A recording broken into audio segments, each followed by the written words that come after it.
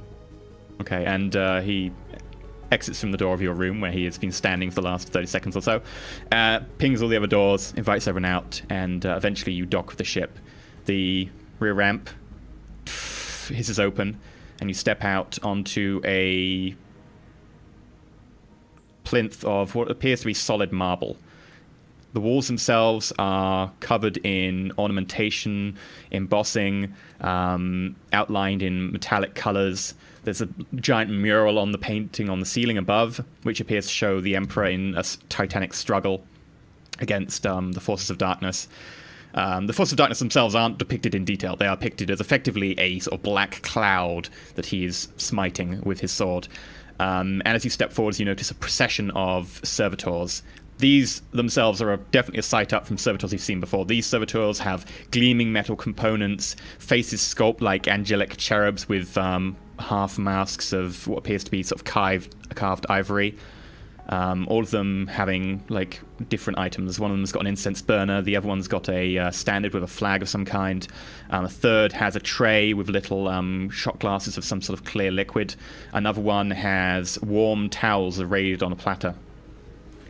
Captain Julius steps forward, picks up a towel, dabs his hands, and goes, "Oh, feel free to enjoy the hospitality." I bow slightly. I say, "Thank you." And I take up one of the glasses and I drink. Yeah, what effectively is, it's a sweet water. It's sort of a certain tang to it, a certain fruity taste. You're not exactly sure, you can't quite place it, but it tastes effectively like a fruit flavored water. I roll it around my mouth for a few moments and I go, it's quite delightful. What is this? Well, one of the more interesting fruits that I managed to gather recently. Apparently, if you soak them in water for long enough, the water takes on the flavor, and I kind of find it quite refreshing after the journey up from suborbit. It always tends to make me a little bit queasy. I've never quite got the hang of that one. Let me be planet side or let me be ship side. Just don't take me through the atmosphere. I crack a small smile and chuckle a bit, and I go, "Well, you're not incorrect. That is quite refreshing." I'm glad you enjoy it. At that exchange, I take up one of the glasses. And more mimicking what I saw Cassius do in how he handled the glass.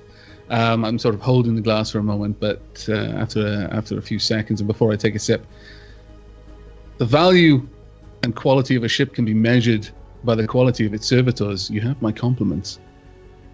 Well, luckily I had some help with the provisioning of those. They were crafted over the other side of the sector. Some excellent sculptors of servitors over there. Your brethren do excellent work. Indeed, I've scarcely seen any of their equal. Well, if you would like to study them on the journey, provided you are not kept busy by your important work on the behalf of the God Emperor, of course, feel free. Thank you. I may well take you up on that offer. And at that point, I taste the refreshments. Gingerly. It tastes like a kind of a sweet, tangy fruit of some kind. You yourself probably can't place it either. As he notices that you're taking a taste as well, he goes, actually, if you were ever in the region of Jaffe Kilo, I recommend going down and asking for one of the Jaffe fruits. That is what we've got here. They do run at a fair price, and it's kind of unseasonable at the moment. They're having a bit of a harsh winter. Price is no concern. You know how it goes with company accounts and things of that nature. I kind of wave my hand and smile. Yes, quite. Not many people could afford to charter an entire ship of this caliber just to go off on a bit of a goose chase to row. But I'm sure I'll hear an earful, but quite worth it, actually. Quite worth it. And I kind of look up around at the room and just savor the finery. It's been a while. For a moment, I was distracted by all the decoration around, because while I've seen plenty of ships, I've never seen such finely decorated ones. But then I sort of start paying attention and take a glass for myself. Yep, it is quite a nice tasting water. You probably might have encountered it, actually.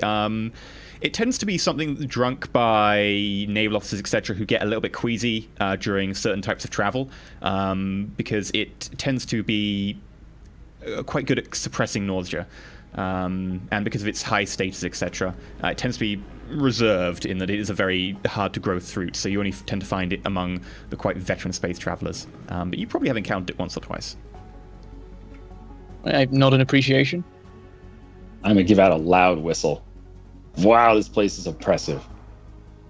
But you mentioned Norian wine? Well, this is just one of the lesser docking bays. I'll let one of my servitors show you to your rooms, and if you feel free tonight, we can have a bit of a meal in your honor. I assume that you don't want to do some of the work we've discussed today. We can do that once we're underway. I take off one of my gloves slowly. I say, absolutely not. Although I shall look forward to dinner. It would be absolutely rude of me to decline. Well, if that's the case... Angelus, come over here. And one of the servitors moves forwards. This servitor just has normal hands, metal digits clacking intently as it comes over. Yes, master? Please show my guests to their rooms. Certainly, master. Guests, please follow me. And he walks away. I bow slightly to the captain before following. Have a lovely stay, and do enjoy the complimentary bars in your room. And he hurries himself. And as we're leaving, the captain's going to hear another whistle from Garrett. Okay. You're led down a couple of corridors, each one quite not as nice as the docking bay, but certainly they are definitely made prettiful beauty. Some of them have like curtains over certain portholes looking out into space. The fact that there's just actual novelty curtains on a spaceship is interesting to some of you. But you make your way down to your rooms, and eventually you make it to 4 staterooms. They are quite nice. In fact, they have actually got wood paneling around the edge, like murals themselves, paintings on the walls, which have been stapled at all 4 corners, just in case, in the event of the grav plating going off, the paintings don't just come off the wall. Each painting is protected by a personal shield generator. It's not like a full-on shield generator that prevents against bullets, it just protects against like bits of water or dust that might hit them, especially if the grav generator goes off and things start flying around the cabin. And you can sort of touch them and you feel slight resistance against your hand.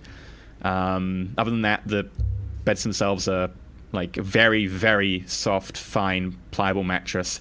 The sheets are as we're surveying these rooms, looking at the one that I assume there's one for each of us. Is that right? Yeah.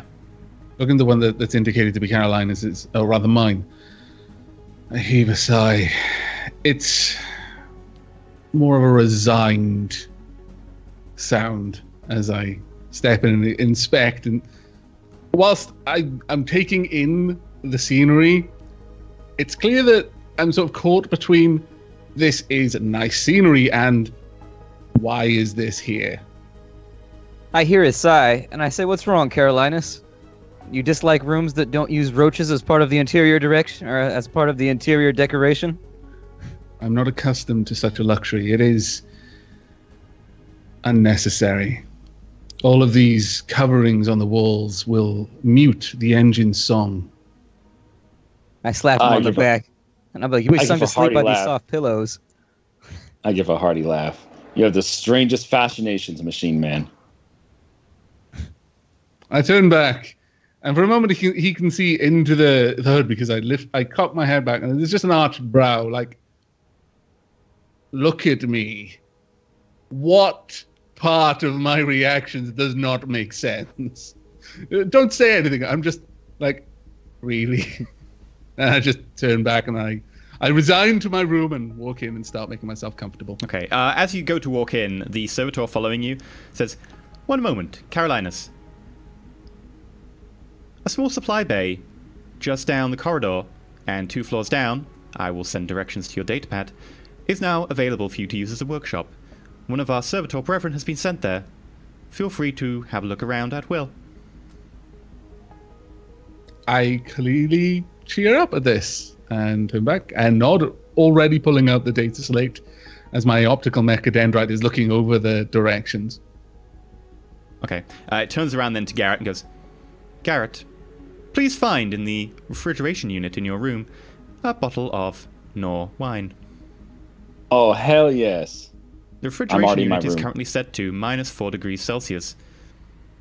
I understand that this is the perfect temperature for Nor wine. I grab the bottle. You just straight in. You grab the bottle. It's not waiting. Yeah, it's aged 70 years. It's quite a reasonable bottle of Nor wine, especially to be aged 70 years. You're kind of surprised by that date. It's not the oldest dates that exist as wine, but it's pretty decent. There's cups nearby, right? Glasses? Yeah, there's a couple of glasses on top. A plate of sort of different sizes. I'm just going to drink from the bottle. Okay. You just kind of crack the cork out and...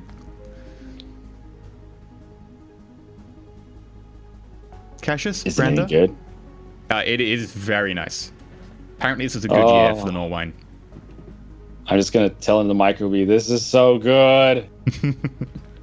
I smile slightly and looking at the servitor, I say, "Give your master thanks for us. This is far more than we expected. If you'll excuse us now, we need to rest. It's been a rough few days." Feel free.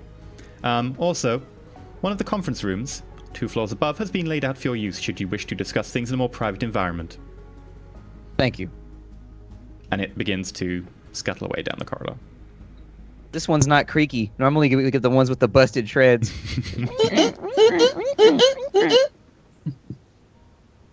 The captain likes us. I retire to my room and spend the rest of the evening savoring the exquisite things that I've been doing without for so long, and just like smoking glow sticks merrily. As you get in, you will find that back. there are some very nice cigars from Vesepus itself. The actual cigars you get from Vesepus are more, again, dried seaweed of a certain type, because most of the plant life there is aquatic as well. And you are used to these. They are certainly refined. You don't tend to find them as much off planet. Some people are put off by the particularly ashy kind of taste to them, but you're kind of used to that. I see that, and I go, and I pick one up and tapping it against my finger. I say, "Things like that. What else do you need in life? Man of exquisite taste indeed." Just sort of murmuring to myself. I take, how many are there? There's 2 there. Okay, I take one and I place it. Actually, I take both and place them inside my jacket. Okay. I'm going to save them for later. Brenda, sadly, nothing of note has been left for you since you've been a very hard person to read so far. And couldn't you have at least got him a new uniform? Yeah, there's a new uniform hanging there. I was half expecting that. Sadly, he's only just seen you like a couple of hours ago, so he hasn't had time to do anything particularly fancy like that. But see, you could have had there like being. I'm sorry, just out of character. You could have had there like a new uniform there, and just have like a guy walking past Brander's door in his underwear. Yeah, I don't know. I spend my time like cleaning blood off the chainsaw and such. I take a minimal amount of time to stow my belongings in the room. But while I'm there, I try to use the Auspex to scan for any kind of listening devices. Sure. Make a roll. 10. Okay, yeah. You managed to scan. You actually managed to find several, which is kind of surprising. You did a very good job of scanning the room. The reason it's surprising is all of them appear to be turned off. As far as you can tell, they're not emitting any sound or really absorbing any sort of particular wavelengths, but they definitely are 3 devices there. One of them is attached to one of the bedposts. One of them is attached underneath the effectively it's an inbuilt Cognite unit in the side of the side table. And then there's one of them built into the desk. All 3 appear to be turned off, disabled. Okay. Well, that done. It shouldn't take me too long to have performed that check. I think it's like a half action that I can I mean, in combat, out of combat, to make sure you're going around a full place and checking out thoroughly, I'd say, you would have taken like even a minute, which is a short amount of time to sweep an entire room for bugs. But then again, you're a tech priest with all specs. You take a minute and you're pretty sure that's all there is there. Okay. Well, with that done, and my gear stowed, I actually leave and I head instead for Cassius's room. Okay. Knock on the door. Enter. As the door opens, you find me staring out. I have a window, correct? Yeah. Okay, I'm leaning up against the window, just kind of staring outside. I step in. I allow the door to close behind me. I'm silent for a few moments as I can see Cassius is staring out the window, though given that the blackness of the space beyond, I assume that my reflection is quite clear in the window pane that he's looking out through. Like, how in big that is the same window? reflection, you can see me toying with something around my neck. I'm just kind of twiddling it. Okay. The window itself is like a full 2-meter diameter, almost floor to ceiling Big window. circle, Okay. effectively, yeah. And it's a little bit concave, so that you can almost lean out a little bit and see down the hull. Okay. I remain silent for a respectful moment or two, and then, more as an offhand comment, really, I say, stay not over long into the abyss. Many men have seen things they would rather have not seen. Many men I've seen things on this journey that I'd rather have not seen. Touché. At that, I step into the room, and I actually hold up a hand as if to halt Cassius and show that I'm pausing for a moment, and then just kind of lift my hand to the wires that are around the side of my eye. And I would like to try the same test in this room. I'm specifically looking at the places where the devices were in mind this time, because I've got a bit of an idea of where they might be. Okay. Yeah. Any bonuses or Yeah, negatives? you know a plus 30 bonus, because you know what you're looking for. 80. course. No. You look specifically in those 3 places, and you concentrate on them for several minutes, because you're pretty sure there must be something there. As far as you can detect, there doesn't appear to be anything in this room, and very much you're pretty sure there's definitely nothing in those places. You give them a very good sweep. There were listening devices in my quarters, though silent. They were not active at the time. It appears that you have not got any devices here, though I couldn't be certain. I've limited my search. Nevertheless, I will assume that we are speaking privately.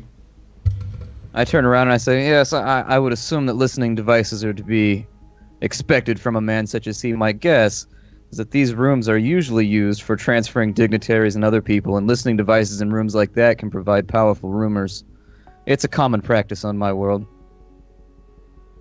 They trade on rumors like that and intrigue. It's not what you have, it's what you know. Looking around, I eventually allow my attention to sink back to Cassius. Does anything seem off about this ship? I cannot say that I have had dealings with many rogue traders, but the levels of luxury here are off-putting. Specifically, the level of luxury guided towards our individual needs. It is interesting. For a ship that's a rogue trader, you wouldn't expect this sort of resplendence. However, I suppose it depends largely on what type of business he does and what type of image he wishes to convey. I've seen ships such as these, luxury yachts and space freighters that are very well decorated in my time on Versepis, but one would assume that running through the warp frequently, you would run into a bit of combat here or there, or someone to give chase, and you would think that having all these things around might get in the way of the efficient operation of a ship attempting to avoid being blasted to pieces or otherwise avoiding attention. I see none of the... With ships that do these sorts of things, you see much more utilitarian approach, a naval sort of approach to the whole thing. But he does seem to enjoy his luxuries. Perhaps a personal flaw. Of this individual captain, but it sets my teeth on edge. Well, I don't suffer from that same malady, I'll be honest. It's nice to feel some level of comfort. It's been a long time since I left home, and I've not seen anything like this in a half-decade or longer. There's a slight sadness to the way his voice trails off. We can be distracted. True. You are indeed correct. We are here on pressing business, and I suggest, in fact, that we go and check on Garrett and make sure that he's not imbibing too heavily at the moment. He seemed a tad bit too excited about that Norrish wine. I grin openly. That is a wise decision. I had not considered it myself, but now that you've brought it to my attention, yes, we should go and check on Garrett, and I will then seek out this servitor that I have been given leave to study. I am curious. Again, I've rarely seen their equal in craftsmanship. Everything here is of exquisite quality. The few things that I've perused inside the room, it's mind-boggling. There's a great deal of crowns being spent here. Where there are a great deal of crowns being spent, there must be a way for those crowns to be earned. And there are few honest professions which generate this kind of wealth. I smile slightly and I say, I don't think we're in the position to be talking about honest, gainful employment. But the amount that they spend on this thing is impressive. Very, very impressive. However, perhaps that's the reason why the profits that Daiquiri and Nichols were generating were able to sneak so easily under his nose. Among this kind of lavish luxury, it's easy for a few crowns to disappear here and there. Hell, even several hundred or several thousand crowns to disappear when you've got expenditures like these. That is a fair point, and one I had not considered. Still, be on guard. Something of this place. It could just be that I have been in the service of an Inquisitor over long, but I am suspicious. I share your suspicions. The cooperation from our dear captain was not expected. I had dreamed that perhaps it would happen this way, but things seem to be falling together a tad too easily, and so I share a bit of your unease, although not enough to deprive myself of the wines and whiskeys and so forth that have been provided for now. Well, I will state now that I will not be indulging in the spirits for this journey, at least not without thoroughly testing them. And at that point, the sort of like pistons and the injectors on my Medicaid mechadendrite start to just cycle, sort of quietly. But we should be off to seek out Garrett. Make sure he hasn't drunken himself into a stupor or worse. We had to find Garrett. I'm actually out in the hall, and I'm already banging on Brander's door. Okay, so while you're having that conversation, Brander. I go up and open it. Garrett, what brings you here? Oh, I can't drink alone, Brander. You must share this wine with me. If you insist. To the glasses. There are glasses in your refrigerator, chilled to the perfect temperature, -4. Open it. I'll go over and open it. Yep, there are some glasses in there. Oh, I'm gonna pour some for Brander, and then I'm gonna drink from the bottle again. Straight to the head. I go to hand him one and then I go, oh, and put it back down. Okay, you've got a big glass now full of this very deep red wine of some kind. I take a reasonable sip. It tastes very strong, and there's a slight acidic tang to it, but it's quite nice, actually. I was expecting you to say something like, it tastes of happiness. That happens on your third drink. Rainbows and leprechauns for everyone. Yeah. What did you do in the Navy that drove you to this life, Brander? Well, Garrett, straight to the important questions. I've had a lot to drink already. I take a bit of a pause to think about things, and I say, well, when you run into an Inquisitor, you often end up going with them. It's often difficult to leave again. For your reasons or theirs. Well, you ran into an Inquisition and you didn't die. I'd say that's a step in the right direction. I guess that's why he picked me. A man who doesn't die is worth his weight in gold. And I'm going to drink more. Okay, How about Caroline's you? and Cassius show up at this point. Thought they You were hear going me to Milo. sigh upon seeing the bottle in his hand. Yeah. Just kind of scanning. Did Gareth actually close the door, or was he just too busy wanting to share a drink? He just walked into the room. So we go to Gareth's door. It's and very we can it's hear very his in voice, character like, to accidentally forget to close the door behind him in a spaceship. Well, they haven't needs invented doors? doors yet on his planet, or wheels. They have All doors. the Come on. cars have squares, and they run like the Flintstones.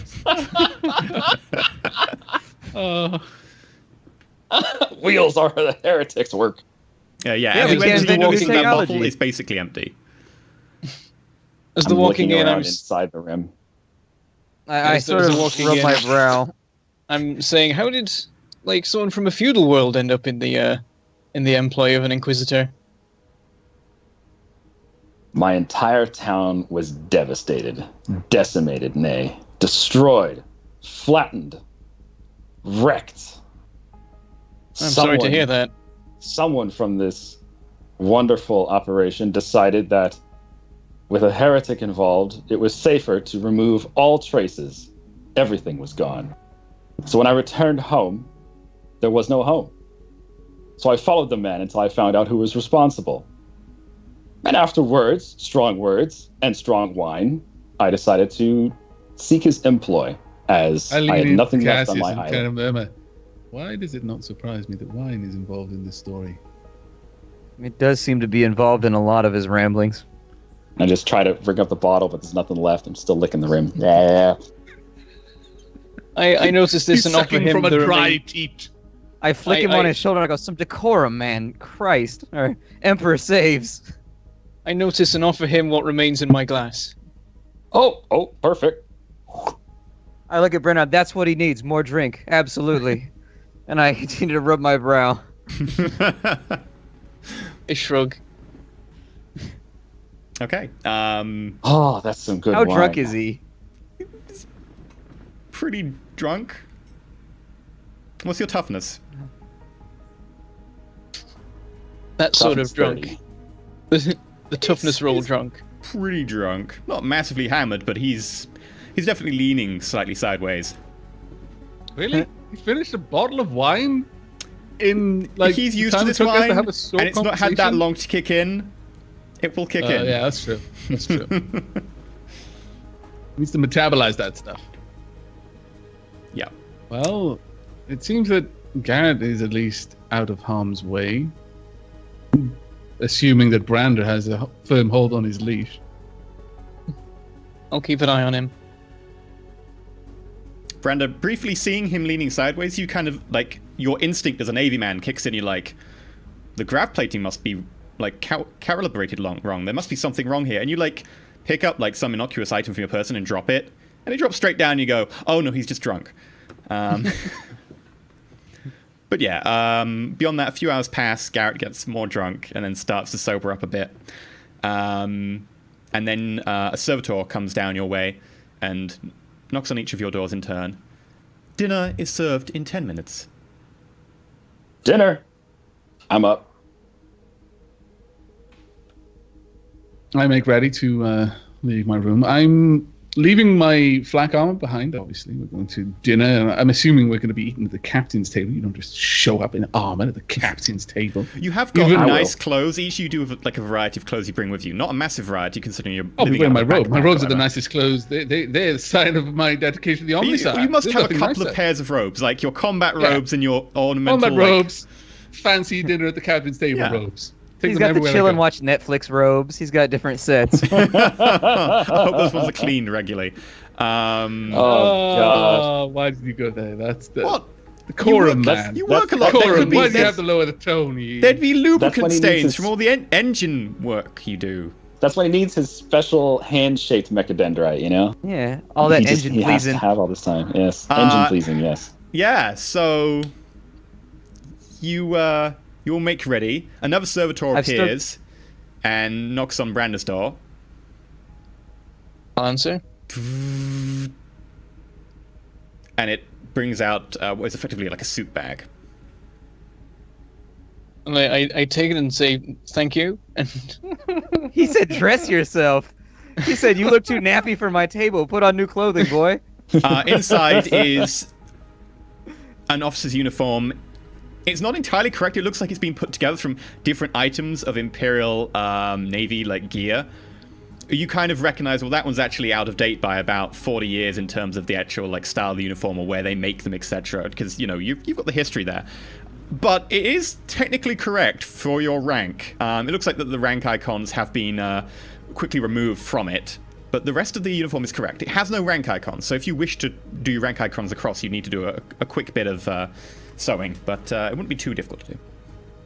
yeah, I take a look at it, and there's a sort of and I take it in, and yeah, I try and transfer my rank things Okay. onto it. Yeah, you do that. It doesn't take you too long. They're meant to be effectively sewn on yourself. And yeah, you have a good-looking uniform in mint condition. I'm like straightening it out and This Like, this looking is in the like mirror your like formal uniform. This is the equivalent of like not the everyday combat duty uniform, which still looks very pretty for an Imperial officer in the Navy. This one is like the full-on braids and like rank bars, etc., and lots of gold trimming. It's pretty fancy. by this point I will have cleaned up the chainsaw. Should I take that with me? Because it is supposed to be decorative in some senses. You can use it to cut the chicken. I don't think you want to do that. No, that's like Well, your chainsword is part of your uniform to an extent.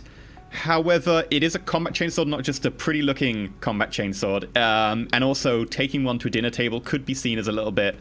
In many situations in the Navy, it's fine to wear it, but going to someone's dinner kind of implies a distrust or something. All right, I'll leave keep it my behind. blade specifically because mine's decorative, and it's a matter of honor on my planet. You just don't Yeah. leave your blade. All men are expected to wear a blade at all times. Yeah. Might hide a stub automatic in the uniform somewhere. Sure. I mean, there is a holster in the uniform. Yeah, you can slip that in there. Oh yeah, I'll do that. Bring the stub. That stub gets work done. I like being like I don't like being in Hand combat. as well for this much the same reason. It's just under, Okay. under my robes, but there's Stubs no. I Stub, like that's being in great. combat when Sword. stubs are involved Yeah. though. It means Yeah. I don't have to do anything. Also, the grim sort of tokens of my role, like the kind of skulls and different things that are chained to my belt. I picked out the really nice ones that I polished and I've got like gilded work on. These are my nice grim tokens of being a chirurgeon. Do I wear the My nice God. skulls Death or the tokens. going out skulls? Ooh. Yeah, work skulls, club skulls, party I skulls. forgot. yeah. Is there a cap? a nice blue cap. No. Not obviously Oh, not. you don't have like the Star Wars Imperial Navy man's cap. That thing's dapper. That thing's Well, real see- dapper. There's Now no I wanna hitting see- tanks with your sword unless you've got the cap. Sorry, them's the rules. Damn it. Now I want to see Carolinus in his rave outfit. Neon Ray skulls. Rogue. Just have LEDs on them. My optical mechadendra has got a stab light that can just change colors at my will. Yeah. It's got a full spectrum of colors, so I bring the rave with me. Always rave ready. You push a button and it fires MDMA at people. It's at this point the servitor outside. That's the minigame make a dendrite. Dinner will be served in 2 minutes. To get to the banquet hall, it will take us 1 minute 50. Please follow me. And it begins to walk away. I step in line. Step in line. Step in line. I've ripped off everything except my white under tunic, and I've thrown on a big old brown coat / cloak type thing with a big furry ruff around the neck. Yeah, and that's all I'm gonna wear. I'm following the servitor thing. Okay. Still a little tipsy. I'm smartly sort of half marching.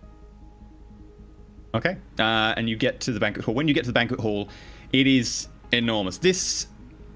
It's almost the size of one of the smaller hangars that you went in to get all the records and stuff, but without any of the bookshelves, etc. At the side, there are small bookshelves, etc., and small side tables, but these are taken up by the immensity of this hall. This hall is about half the size of like a football pitch, and in the center is just one table, with some seats down the edge, a seat at the top, and the entire thing, just around it, is a lot of space and servitors behind each place setting. And behind those servitors are more servitors that are currently moving around, beginning to lay the table and plates and so on. The ones behind have napkins draped over one arm, and the other arm has a combination multi-tool with a knife, a fork, and some other random bits and bobs on their assorted right arm. What kind of floor is there? The floor? What kind of floor is it? It would be a deep sort of green cut through with black veins marble that's been laid down in intricate slabs in a sort of as we walk, spiral. The steps are going to be echoing beautifully. Oh yeah, they are.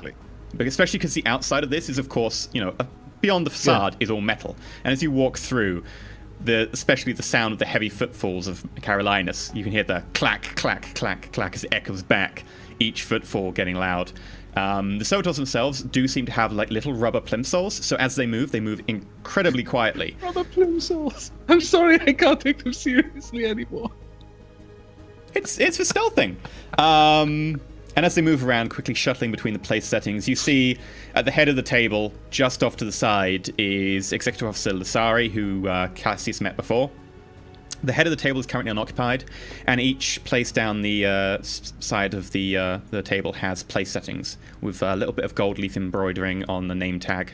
One says Cassius, which is right next to the head of the table, opposite from Lasari. Next to Lasari is Branda. Next to Cassius is Carolinus. And actually, no, sorry, next to Cassius is Garrett. And then down from Branda is Carolinus. Opposite Carolinus would be the place setting for... let me see the name. Rubius. Sorry, down from or opposite? Opposite you, next to Garrett, is Rubius. As you all get there and you take your seats, the other people appear. First, Rubius appears. He appears to be a junior officer by these officer stripes, but he seems to be a much more aged man with a sort of salt and pepper beard, thinning hair, quite muscular for his age. You can see sort of his blood vessels are starting to sort of become more evident, but he's got quite bulging biceps, and you notice that while he's made attempts to look kind of spiffy in this sort of triple-layered waistcoat kind of deal, you notice that he has missed a little bit of engine oil behind his ear. And you drop into like brief conversation. He appears to be the master of the engine room, and effectively he is the in charge of all the engineering section.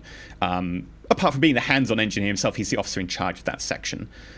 Who is he speaking with? Like, is it? How wide is the table? Is it comfortable to talk? It's comfortable to talk to the person across from you. It's it's a wide table, but it's just about comfortable. And he mostly will be talking to you and Garrett because of the positioning. Lasari at his introduction, I would definitely be sort of getting more and more interested in things and speaking about void ships and that sort of thing. And he quickly falls into conversation with you about that and discusses the interesting parts about the Emerald Tigress and tells you, in fact, that it has two plasma generators. It has a main plasma generator, which is actually taken off a scrapped Lunar-class cruiser, and it has a backup plasma generator, which was taken from a small frigate hulk that was found floating around the edge of the debris field, not too far from Row itself. That performs backup duties and so on, and means that they don't have to run the plasma generator all the time, decreases wear and tear. And this sounds like a very interesting and actually quite a good idea. I mean, it makes it a more expensive ship, makes it slightly more complicated, but it does mean that it doesn't need the same amount of maintenance that a normal single plasma drive ship would. For you, Branda, and Cassius, you've mostly got Lasari next to you, and she sits there kind of sullenly until you start engaging in conversation. It's good to see you again, Lasari. You too? Look, is the captain sitting next to me? Currently the seat is empty. Servitors are still moving around, beginning to place stuff down on the table. No food has appeared as of yet. Okay. I asked Lasari, do you know when the captain will be joining us? That he'll be joining us shortly. He has pressing business as we exit the system. I'm sure that things will be fine, but the port authorities were wondering about our short stay. Of course. Well, a man of heavy burdens, I'm sure. We'll wait to break our fast until he comes. And I sort of push the plate slightly back and cross my hands in my lap and make it evident that I'm waiting for our host. Branda, you notice straight away that she is wearing a naval uniform with some aftermarket additions, but the rank bars indicate the rank of commander. I see you were a Navy commander. I guess you aren't anymore if you're under the employ of the captain. No, that certainly pays better in my current job. I myself was a flight lieutenant. Fought against the orcs on Ragnarok. What did your kills? How long have you What kills did you get? I guess I would know that. But I don't know what would be a reasonable number. You have... Regale her with your exploits. You have 17 kills to your name, which technically does make you a fighter race. 17. You're my wingman right now, man. You gotta help me crack that shell. Guide this thing home. Well, At this rate, Brando's going to be walking home with him, aren't you? she's gonna go home with him. that is rather impressive, but then again, orc craft are somewhat unmaneuverable. It definitely helps.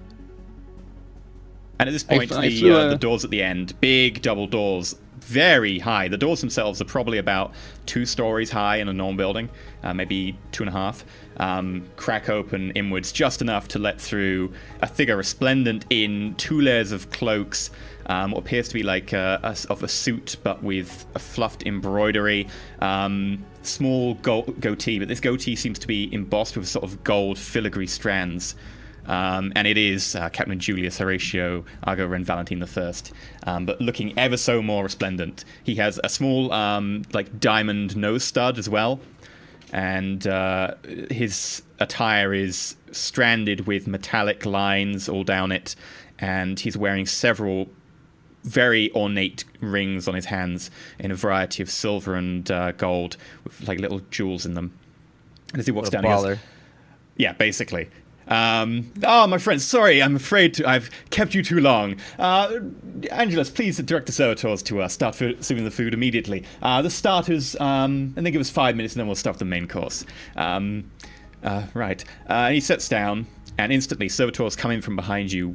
Very hard to hear them coming, and you only sort of realize they're there when arms come out from behind you and put plates down in front of you. These plates have what appear to be small birds that have been roasted. The inside has been cracked open, roughly where the rib cage is, and then there's a sort of liquid cheese is flowing out of them. Has the captain seated himself already? Yes, he has now. Upon seeing him sit down, I then begin to prepare my silverware and start, looking for things to portion off for myself. Although carefully waiting until he serves himself. Don't wait on my account, so feel free to dig in. These birds won't last very long. They're only best when they're warm. As soon as they cool down, they get a certain, a bit more chewy. And he takes off effectively like a big portion of one of the breasts and scoops a little bit of the cheese out and sort of rings it around on his fork, and then very daintily takes a bite and sort of begins to chew. My compliments to the chef. Your compliments have been sent, sir, the servitor behind him says.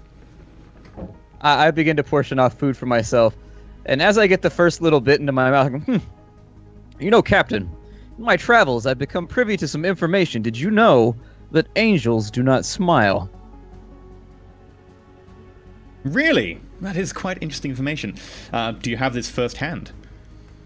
Indeed, I do. I've seen one on your ship. I look across the table at Lysaria. At this point, I've been basically following Cassius's cues on like which fork to use. I was very carefully waiting to see what he picked up to use, and then I followed suit. And at hearing that, I just dropped my fork into my plate. I'm like, clank. And Rubius across from you goes, "You okay?" yes. Lysari just looks over at Cassius, side on, having been looking at the captain, and just glowers. I don't get a charm roll? Man. You can make a charm roll. I lean back to dodge the eye daggers. Icy. That's okay. I like a challenge. That's all right. She seems like the sort of woman who doesn't get taken home by you, but you get taken home by her. If she Don't be mad. Everybody likes an adversarial relationship. And while all this stuff is going on, I am completely oblivious to it. I got both hands on this bird, and I'm Yep. The bones themselves seem to be very light and brittle and almost gelatinous as you bite into them. 11. 11 with a target of 45. Wow. That's rather good. If it was a warp check, that also caused some fun phenomena. But sadly, your charm is not warp laden yet. Nope. She glowers over at you. I just smile slightly. The captain, I say, she doesn't talk much, does she? That's okay. Nobody likes to listen to bragging and boasting and that sort of thing anyways. It's all fine. Well, that is actually very true. She doesn't like to brag, especially about how she managed to single-handedly bring down the Chaos vessel on the edge of the system near Ragnarok about 25 years ago. As a junior officer at the time. Slayer. She has that look about her. You can tell. You can tell she's slain men here and there. She's slain many a man in her time. Don't worry. Anyway, I believe that we should have the main course about now. And the servitors at this stage are already coming in. They've got platters of different types of roast meats, already cut down and flayed into like little wafer-thin lines. This large bird of some kind that's already been stuffed and has like some sort of fruit in its mouth is placed down in front of you. Stuffed with cheese? It should be stuffed with cheese. Everybody loves stuff that's stuffed with cheese. Sadly, this one is not stuffed with cheese. I prefer it's birds that are stuffed with other birds. It's actually Yeah, stuffed. it could be. It's a turducken. It's actually stuffed with a type of fish, a very salty kind of fish that actually is native to Vesepus. And I around the recognize side of it, don't I? Yeah, you would recognize the smell, especially. It's kind of prevalent. Not in a bad way, but in a kind of... It's a niche taste. It's very refined. And around the edge are certain jars of different colors of beige and of grey, and there's a couple that even look black. These are certain types of, effectively like caviar, but using different spawn, and you recognize several of them instantly as being from Vesepus as well. Around the table, other things are placed down. Certain types of bread with vegetables intermingled, like a Mediterranean type of bread.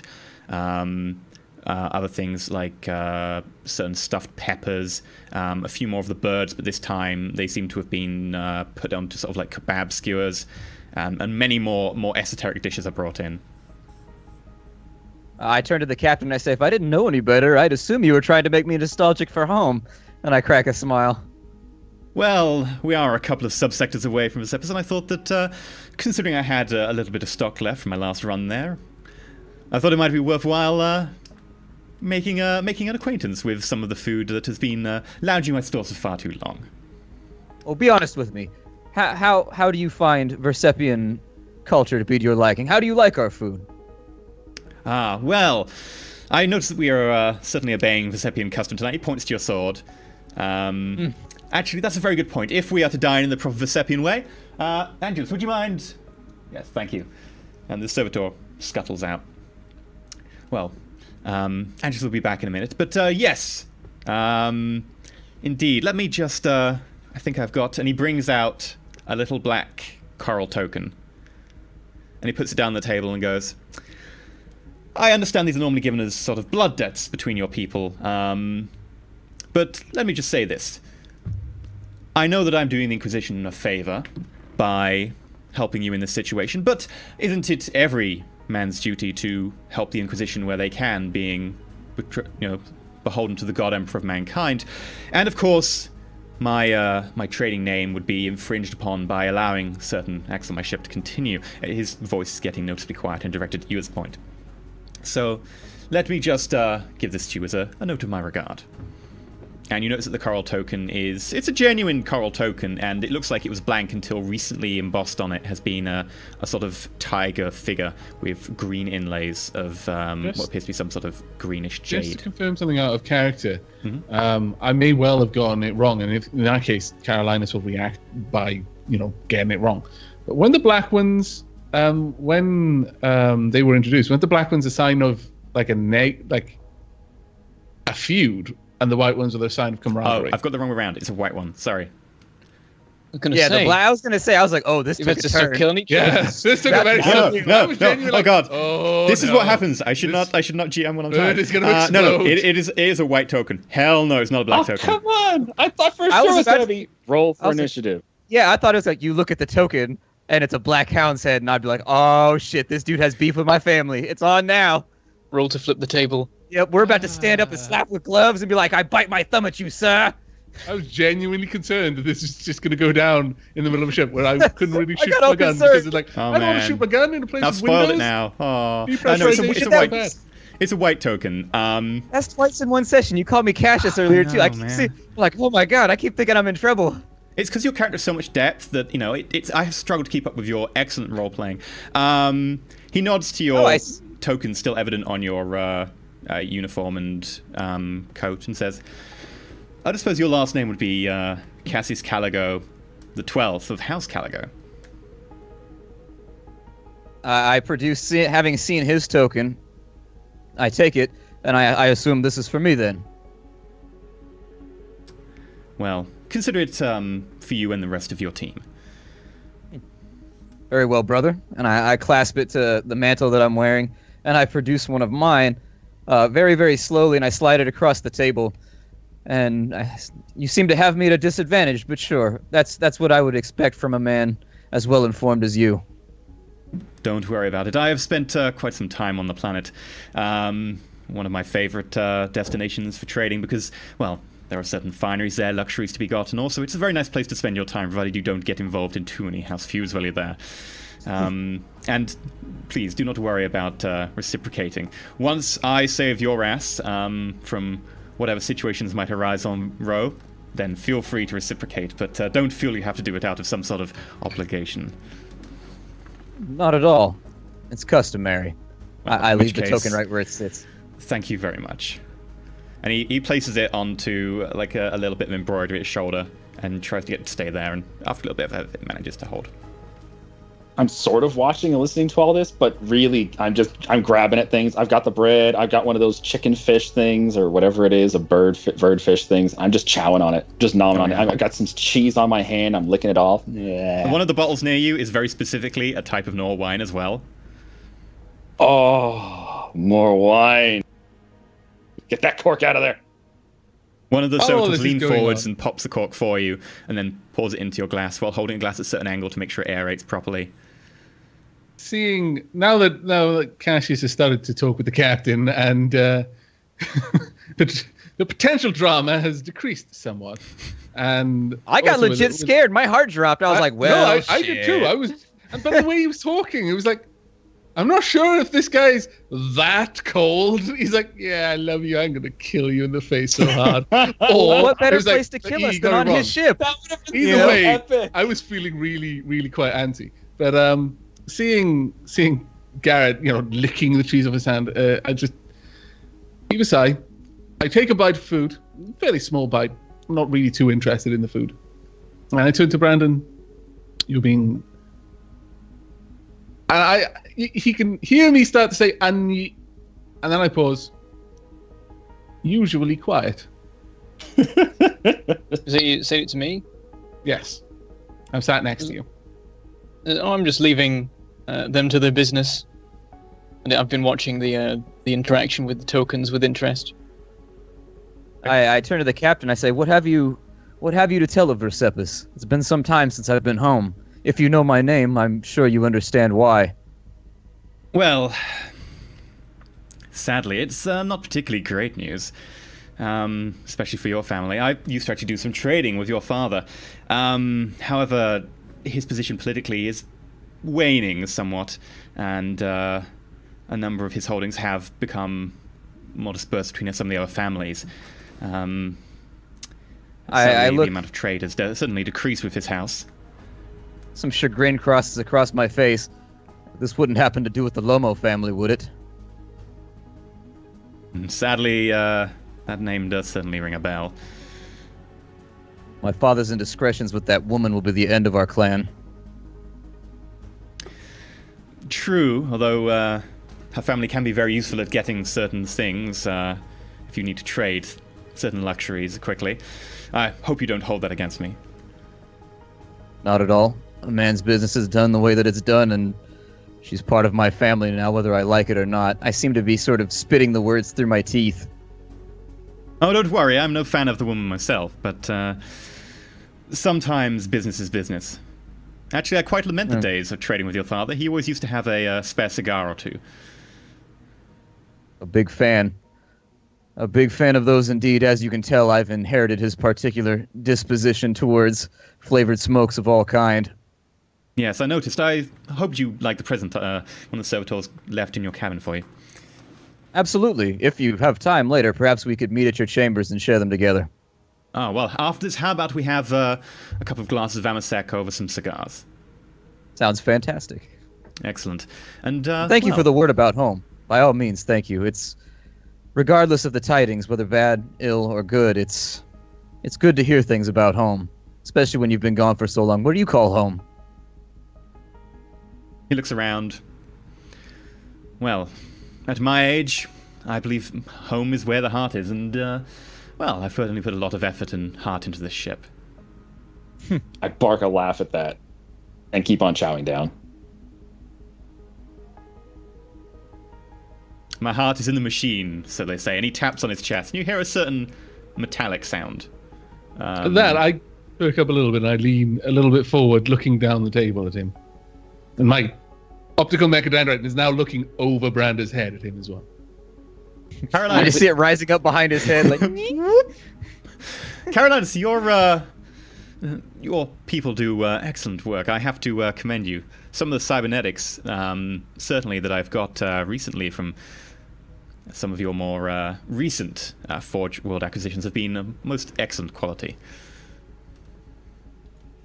The Brotherhood aims to share the wisdom of the Omnicide. Even if they do guard it jealousy themselves, I'm sure they have our best interests at heart, and, well, God Emperor knows that they certainly know what to do with it. At this point, the servitor comes back in that you saw go off earlier, and the servitor is holding a rack of different swords. There are two in there that definitely look like straight-bladed Vesepian swords that Cassius recognizes. The rest of a mishmash of swords that hopefully roughly the similar design, mostly straight-edged. And it begins to go over to everyone and hand a sword out.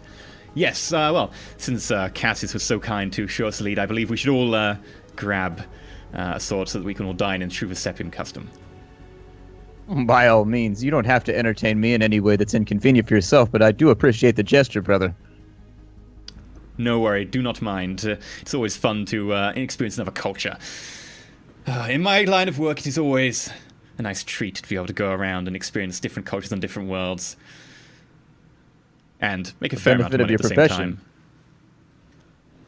Well, too much of my profession is spent going through space stations and arguing about the price of grain. Yeah? I stand up. I say, if you'll excuse me, I'd like to examine. And I go over identifying the Vesepian blades. I go over and take a look at them.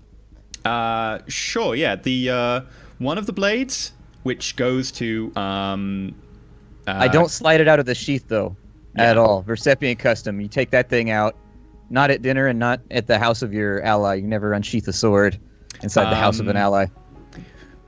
Both of the hilts of the blades actually have a slight bit missing, so that you can examine the edge of the blade in like about a half-inch section without having to actually slide it out for that very reason, because they're mostly display pieces. One of the blades itself actually has the markings of your family make. It looks like it was made by one of the forges operated by your family. The other one looks to be a slightly lesser quality. You make out the house. It's one of the smaller houses, quite a distance away from where your house is based on the planet. They're known for their decent quality blades, if not anything else particularly. The other ones are a mishmash of different blades, fairly straight-edged from around the area. You might recognize a couple of them as similar makes to Versepian blades, and maybe one or two of them actually tried to imitate some of the styles. But beyond that, you gather that at least the one that comes from your family is very good quality, and this is the one that goes especially to Captain Valentine himself. I take the sword over and offer it to him. Thank you very much. This blade actually was given to me by your father upon managing to barter a decent trade deal. How long ago? Oh, it's got to be 30 years, maybe a bit more. 30 years. How was my father back then? That was before my time. Tell me of my father before I was born. A slight smile spreads across my face as though I'm finally able to pry into information that's been denied to me throughout the course of my life. Well, let's just say that your father, before he settled down a little bit more, was certainly a little bit more prone to certain bouts of exuberance and volatility. He took certain chances that he's a little bit more cautious on these days. The woman we spoke of previously excluded from that, of course. He mellowed out a little bit more after the arrival of certain of his children, and is certainly a little bit more gambling on his trade dealings, which did his house no aim of poor fortune in those days, of course. He managed to make quite a killing on some of the more recent trade routes opened around that time. I only ask because you know my father. He's the sort of tight-lipped man now who never speaks of anything in the past. One always assumes certain indiscretions come with, the exuberance of youth. But however, it's not uncommon, I don't think, for a son to wonder about the activities his father got up to before he arrived, because all I've ever known is the stoic man. Don't worry. After you arrived, he began to mellow out a fair bit. Admittedly, you must have been about 10 or 12 at the time. He became a lot more reserved in certain of his holdings and actually started to play a lot more careful. And his fortunes did start to decrease roughly around then. Must have been about the time you left. Something of the kind. My departure was not entirely expected. In fact, at the time, I was being trained to take over the family. I was learning to go over the accounts and the records and calculate interest and all those sorts of things. Very much the bookworm when I was younger, aside from, the studies of nobility, dueling, and that sort of thing. Every young man needs to know how to defend himself in a wild place like Versepis, where things can bubble over with a moment's notice, but, I crave home a lot of the time. It's been a long time since I've seen the green waves. Well, hopefully one day when you're headed in that direction, you might happen to chance upon the Emerald Tigress on her way there, and maybe I can see if we can get some decent voyages towards there, maybe find a decent place and have a nice few days off if you ever get the chance. Perhaps when my business is done, we will do that indeed. If only the Inquisition's business was ever done, it'd be a joyful day for mankind. Were it that simple. Meanwhile, Lasari actually starts to engage Brander in a little bit of stilted conversation. So, where did you hail from originally before joining the Navy? I was from Alpha Borealis. It's a hive world near to the Orc front line. But I'm aware. I do not hail from far from them myself.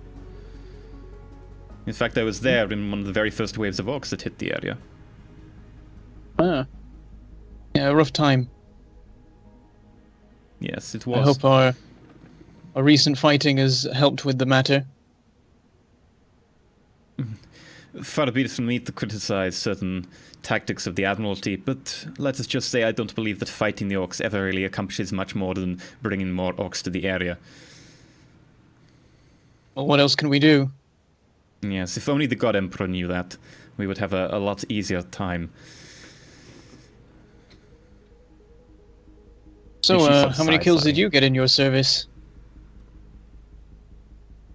Are we talking orcs individually, or are we talking about spacecraft? Well, in what capacity did you serve? I was a bridge officer for most of my duty beyond. Ah, I see. Making the important decisions. Yes, well, some that the Admiralty thought maybe a little bit too dangerous. Perhaps that is why you're no longer in their service. Yes. She go back I to can her understand. Food. She very pointedly goes back to her food.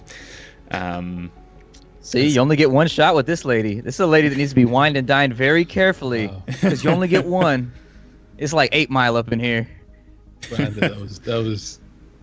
This opportunity only comes once in a lifetime. Yeah. Did I hear some heresy in there? You know, Mom questioning the God spaghetti. Emperor's decisions. I mean, come on. She questioned the Admiralty's decisions in the area, yeah. The meal goes on, desserts are brought in. It's a very sort of light, seaweed-based gelatine sort of souffle with certain fruits around the top.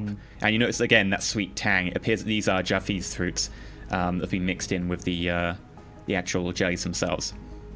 The rest of the meal goes fairly uneventfully. And then at the end of the table, Captain Valentine gets up. He goes, "Friends, I'm afraid the X-Zone, the engine chief will have to leave us to resume their duties, but should you wish to join me for cigars and amasec, feel free." I hold up the bottle of wine that's only partially drunk. Huh? Or Mornorian wine. Yes. I stand up and I bow slightly to Lasari, and I say, "My lady, I'll return later, if you wish it. But I'm going to go peruse the fine products that your captain has made available to me." I hope you imbibe well and get a very long night's sleep. Dreaming of you the entire time. And I smile and walk off the other direction. You Charm roll! notice that actually on that one, she rolls her eyes. And that's the biggest reaction you've had to something like that, yeah. Somebody's be posting on 2X chromosomes about me. Like, that guy's an asshole. You then move As on everyone's to... Yep. standing up, I thank the engine chief for the discussion that we've had in between, my companions. Feel free to come down and check out the number 2 plasma reactor sometime if you want. Just give me a buzz on the old intercom and I'll be able to show you around. I know. And he gets up Thank you for the he's offer. rubbing his leg rather heavily and looks over at you and goes, "Took a bit of burned plasma conduit to me a few years back. Still aches." And he makes his way out. As he leaves, as he turns to leave, I speak up. In service of the Omnisire, the weakness of the flesh is often made apparent. Have you ever considered improving on the original design? There's something to be said for that, but quite frankly, I spend myself so long around bits of machinery and so forth. There's something nice about being the opposite. Somewhat reassuring. No disrespect. I cock my head. Untaken.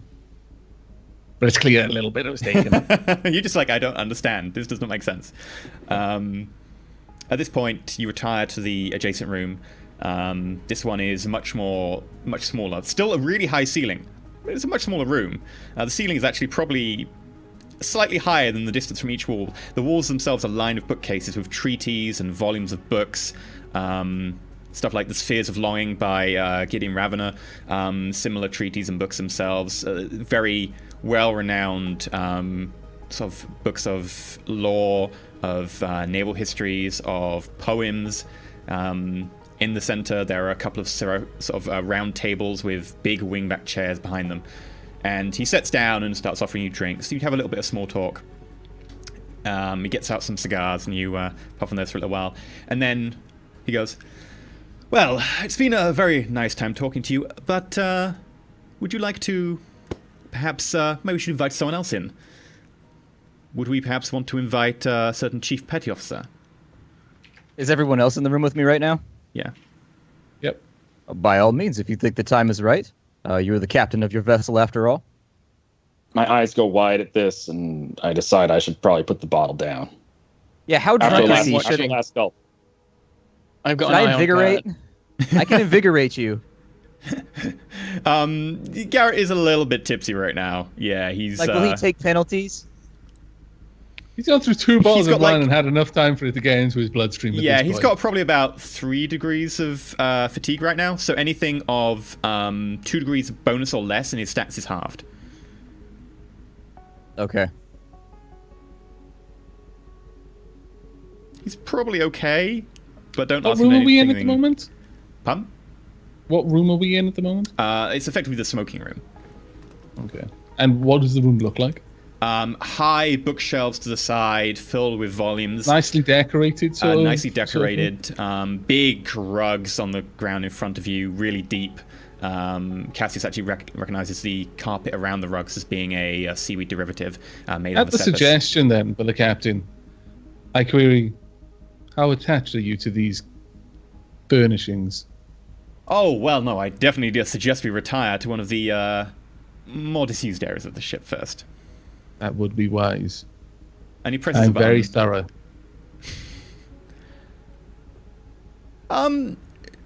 Chief Petty Officer, would you mind reporting to the aft launch bay?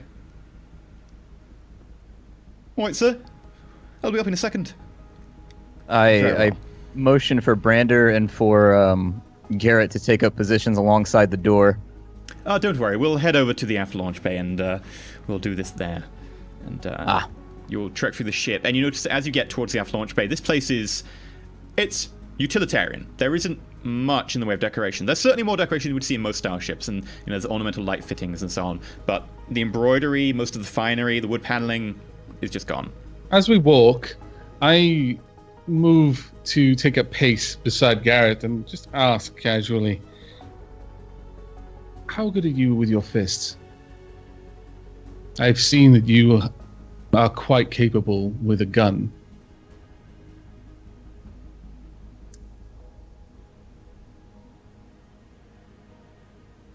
I don't think I would win an arm wrestling competition. Brander?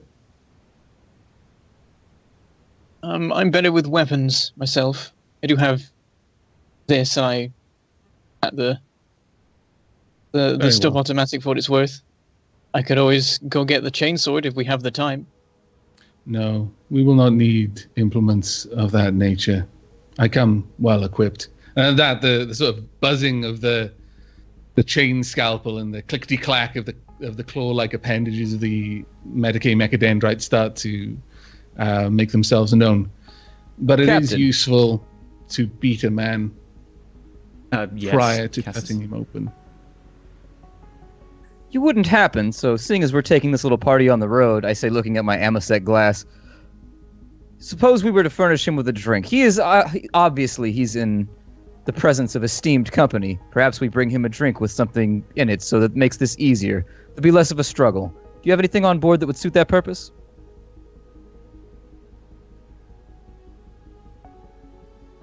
I'm sure we could find something. That is quite possible. Yeah, I would only assume that you don't want us shooting up your bay.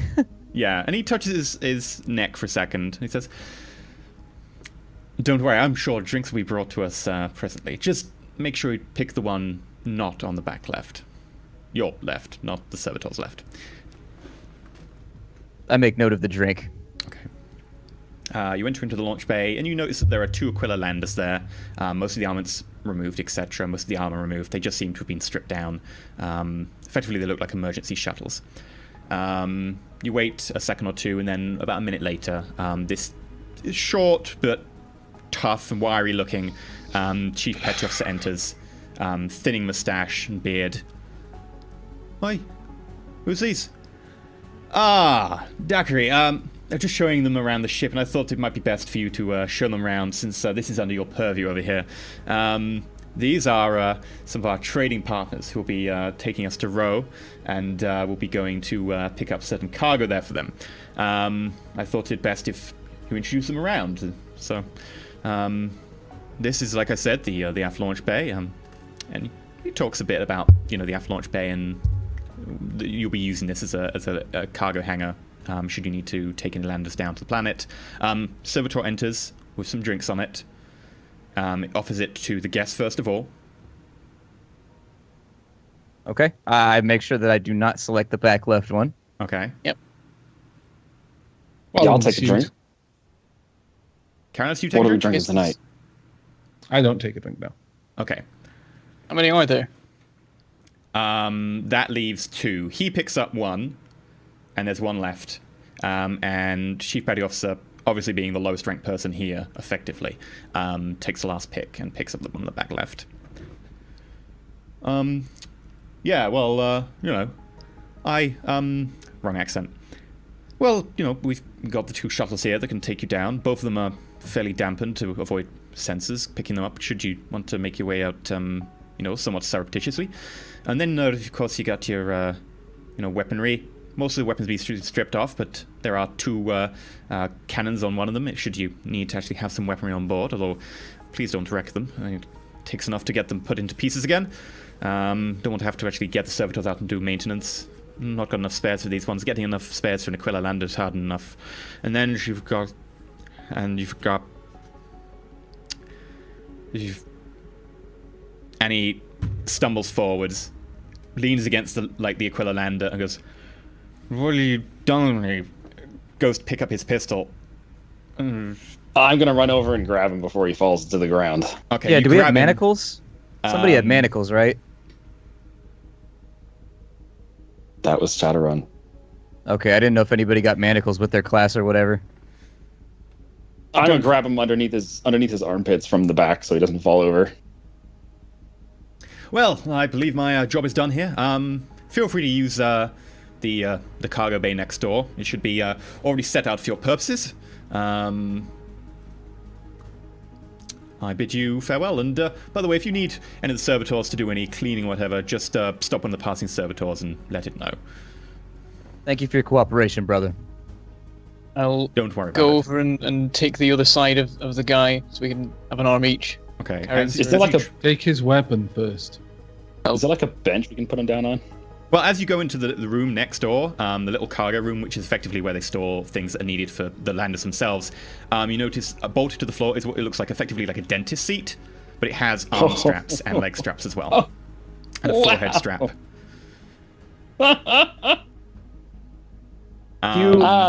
In addition, next to it is a tray of different implements. Mostly of them look medical, vaguely in nature, to an untrained eye. Carolinas, it's a mix of medical implements and a couple of dentistry implements and a couple of small power tools for use on a ship. It looks like someone's just gone, I don't know, you might need these, and just given you stuff. In addition, there are a couple of bits of medical drugs. It looks like a couple of stimulants, something to keep someone awake, something to kind of accelerate the clotting factor to make sure that they don't bleed out. There's a lot of bags of saline to make sure they don't suffer from low blood pressure should you start cutting them. There's a couple of small Is this something that looks like a pumps. drill? Not actually on the plate, but actually in the main hangar itself, there are a couple of power tools that look more like a drill. Excellent. And, Well, I'm gonna get this boy seated down on the chair. Looks comfy. Make sure he gets his head strap in. Lock that out down tight. Yeah, get his arms and strap legs the head strapped in. Let his head move freely. We can take the head off. No problem. No problem. Okay. I look and, around for anything. Are there towels or anything in the room? There's a couple of like tarpaulins and stuff. There aren't any Anything real that towels. has. Okay, there's no like sort of folded cloth or anything like that. There are a couple of like bandages and sort of stuff like that you could use. Nothing specifically like a towel. Any jumpsuits or anything like that? Anything around? There are a Work couple outfits? of like emergency void suits, but they're not really absorbent. No.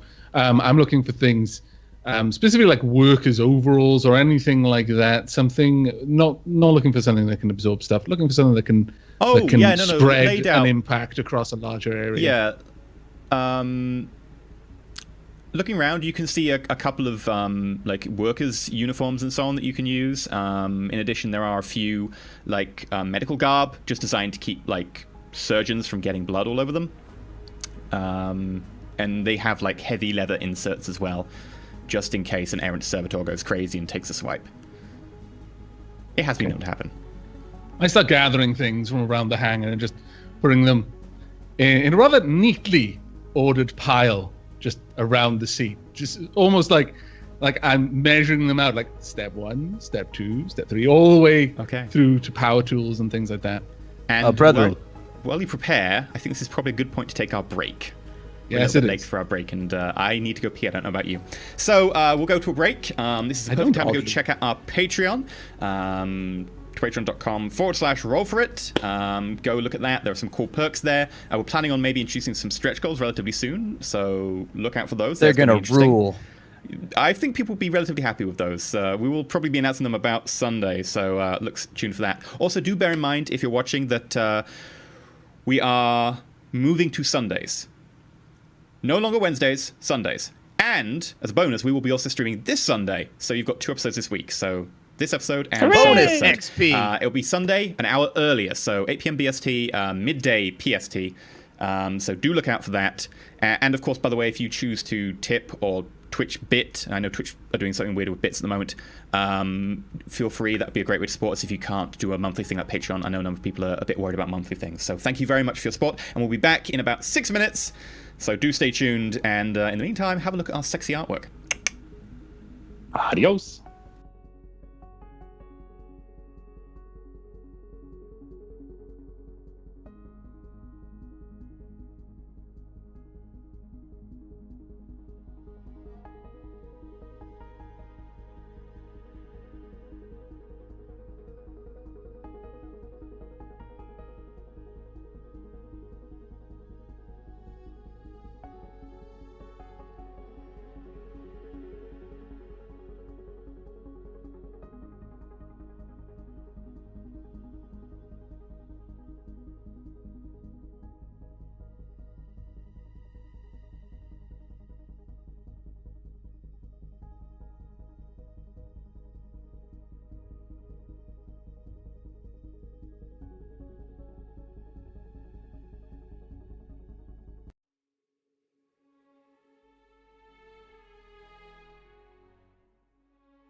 Hello and welcome back to Roll4it, where your favourite streamers and YouTubers get to do some nice geeky RPGs. Currently we're doing Dark Heresy. We're diving back into part 2 of today's mission.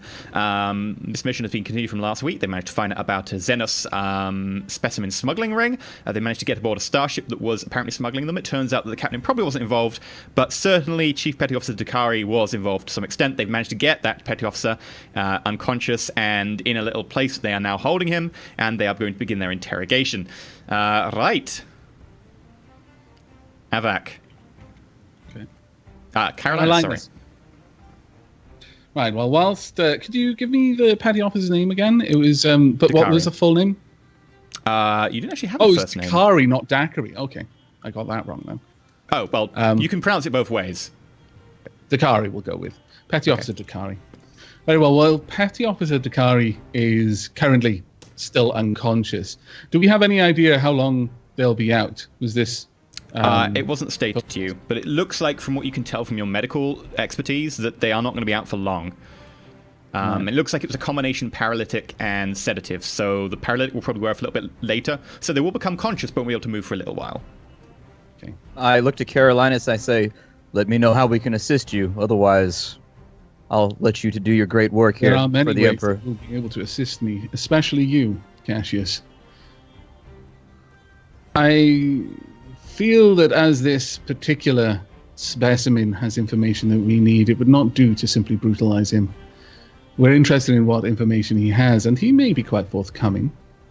However, I feel that you would be, well, without harming him beyond repair, it will be difficult for me to ascertain the truth of his words. You have more direct methods. If you mean to suggest my telepathy, a suggestion comes to mind. The weaker you can make him mentally, the stronger I'll be able to influence him, and so should I go into his mind, I should wait until after you've had your play. Not physically, but you need to make him mentally weak, like a drunkard or someone who's not slept for some great time. In a game terms, if you get his fatigue above his willpower bonus, his willpower will be halved. Very well. I noticed there are numerous implements around this. This is was it a cargo hangar? It was it effectively maintenance the hangar? kind of the reserve hangar where there's a couple of shuttles. I imagine we would have been able to find somewhere with grease and oil, yes? Oh yeah, there's some of that in the cargo in the hangar. You're currently off to the side in the little cargo bay next to it. Yeah. But yeah, you. Well, I'm going to. I imagine I'm going to be able to find a bucket, and so we'll gather some grease. I also imagine there's going to be very easy to find a torch of some kind. Yeah. A low heat torch or something with a variable setting blowtorch is available. I hand that to Branda. Bring the oil to a boil. I'll do that. Okay. Meanwhile, I find a chair, and whilst it seems fairly sturdily constructed, I imagine that with enough time, especially with my bionic arm, I can just twist the legs off it until there's only one leg left. Right, you've got a stool with only one leg. Okay. And I bring that over. My intent initially is to confuse him. He'll be coming around soon. When he does, I want him sat on this chair. Garrett, if you can bind his arms, there seems to be some bindings lying around the room. Sure. Got some You'll twine be or some responsible stuff. for standing guard behind him. Do not help him. He'll be sat on this stool. If he falls, kick him hard, and then sit him back up again. Every time he falls, hurt him. Don't break him. Don't aim for the ribs. Aim for the thighs, the shoulder. If you dislocate one, I can put it back. Okie dokie. So is there some twine or some thin rope or something I can use to tie up his arms? There's some belts nearby that have been left just in case you need them. Perfect. Okay. Tie him up, baby. Is there like a table, a desk of some sort around? Yeah, there's a couple of work tables that have been set up. Okay. I'll drag one of those around and just sit it there. And I'll just bring one of the non-broken chairs, put it down. At this point, Cassius. you see his head slightly move to the side and his eyes start to open. I looked at Garrett. Is Garrett finished binding him? Yeah. Okay. Move him to the chair. Cassius. And I beckon for him to come closer and gesture at the seat. Okay, so I move him to the stool, I guess. No. I'm gesturing for Cassius to sit down on the seat that I put the actual proper seat by the desk. So he's just sat at a desk. And the one-legged stool where Garrett is taking our petty officer to is opposite the desk. At this point, Garrett, are you still holding him upright on the stool? No, I'll let him go. Okay, he goes straight to the ground. He still is All under right. the influence of the paralytic. I'm gonna kick him in the back of his leg. There's a sound of a thump as your Does dress Cassius go shoe to sit down? meets the meat. Yeah, I'll sit down. I lean closer. You should speak. You have a way with words. I'll make sure that he is pliable, and should it be necessary, we will take matters further. But if he is cooperative, it saves us time. Okay. So hearing this, I say, Petty Officer Daiquiri, can you hear me? While he speaks, the stab light on my optical mechadendrite turns on. It's like a flashing bright light as high as setting as it can, and just aims down into his face, trying to avoid Garrett. I keep repeating, Petty Officer Daiquiri, can you say your name until he finally complies? I don't know how long it'll take, but I'll give him every 30 seconds or so. About 7 minutes later, he finally gets to the stage of, yes. What you want from me? What are you going on? Petty Officer, you found yourself in a bit of a bind. I have questions, and so long as you answer them... What did he say? Fuck you. I'm gonna kick him I in the nod back. to Garrett. Now, Kick him in the let's- back of his right arm. Thump as you're properly get into the meat of his arm as well. He's down, his face is like against the floor, so it's kind of hard for him to speak. Does he manage to stay on the stool at this point? He still No. doesn't have full action of control of his body. He's lying on the ground. Get him back up. All right, get him back up on the stool. See if he can hold it this time. let's try this again, This Petty time Officer. he rocks slightly and then slides off to the ground. But he managed to get there for a few seconds now. We'll get there. I gesture for Garrett to give him another sound kick. All right, kick him right in his buttocks. What?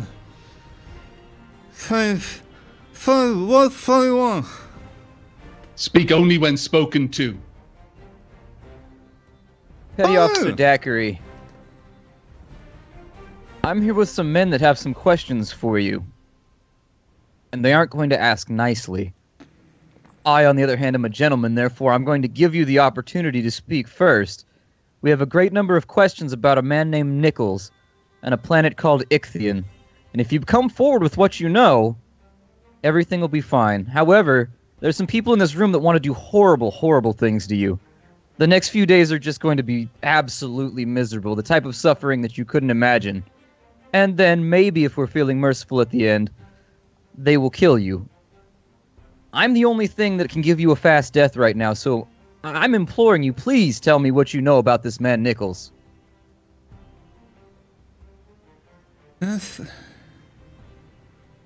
Tell me, what the are you talking about? I don't know what you're talking about. Who is Nichols? I'm starting to walk around him at this point. My optical mechanic is 3 meters long. It can stay in front of his face as I walk around him. But just as I'm going, I kick the leg of the stool when he doesn't give the correct answer. Poof, he goes off the stool instantly. He's still in the full control of his body. I nod to Garrett while I go over to inspect what Brandon's doing. As he's picking him up, I say, well, it's unfortunate that nothing's coming to mind. Does Garrett kick him? Let's try again in 20 minutes. Yeah, I kick him in his leg, and then I pick him back up, put him on the stool again. Bam. Hey, what are you on about? I don't know Nichols. I don't know. I don't say anything. 20 minutes. 20 minutes. He has he had an opportunity. I Now don't know. it's I don't know what Carolina's you're talking turn. about. I don't. Well, I think he goes. He's literally for like 2 minutes. He's like, I have no idea what you're on about. Why are you holding me, etc. And then after a few minutes, he just starts getting more and more angry and irate. He's like, the captain will kill you for this. I'm not messing with his crew. Hey, if you find it, what have you done? What are you doing to me? Who are you? I crouch down. I'll kill you. I'll kill you all. Captain. I assume at this point, Brand has managed to bring the oil to a boil. Yeah. Okay. Well, taking the pail with my bionic arm, which is not really going to feel, well, I'm going to be aware that there's heat in the pail, but I'm not really going to react to it as much. I hold it up and then just stab needle holes in the bottom of the pail and just hold it over the top of him. Just letting the drips of boiling oil. And it's not much. I'm literally not spilling it on him. I want these searing pains over his shoulders, over his back. I assume you stripped him rather than still wearing his clothing. I would assume so. If I didn't say that, then we can just do it. I will assume so. I don't think you'd be setting him on fire as part of the interrogation just yet. I think this is a good place to start doing an interrogation check. Yes. So, firstly, Garrett, Cassius, Branda, if you can make interrogation checks, if you pass them, you'll give bonuses to Carolina because you're assisting.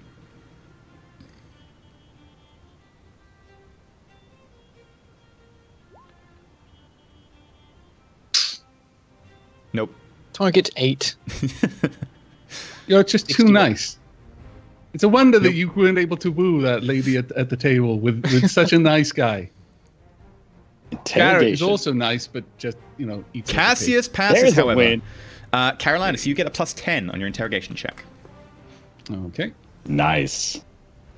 So that'll be plus 20, because my medical mechadendrite gives me plus 10 on interrogation. Oh, right. We're supposed to be reading these numbers, huh? It's fine. When it's a mass test, I just say fail, fail, pass. Gotcha. 32 with a target of 50. So that is 3 degrees success.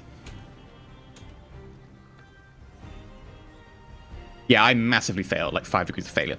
So over the course of the next couple of hours, as you start doing this and repeating the cycle of interrogation, he starts breaking down.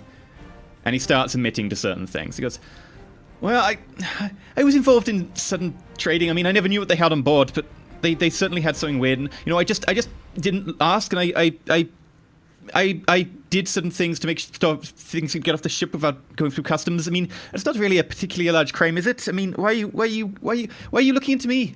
I didn't do any of the stuff. I just made sure that they could get through customs. Occasionally, I talked to people over at the customs.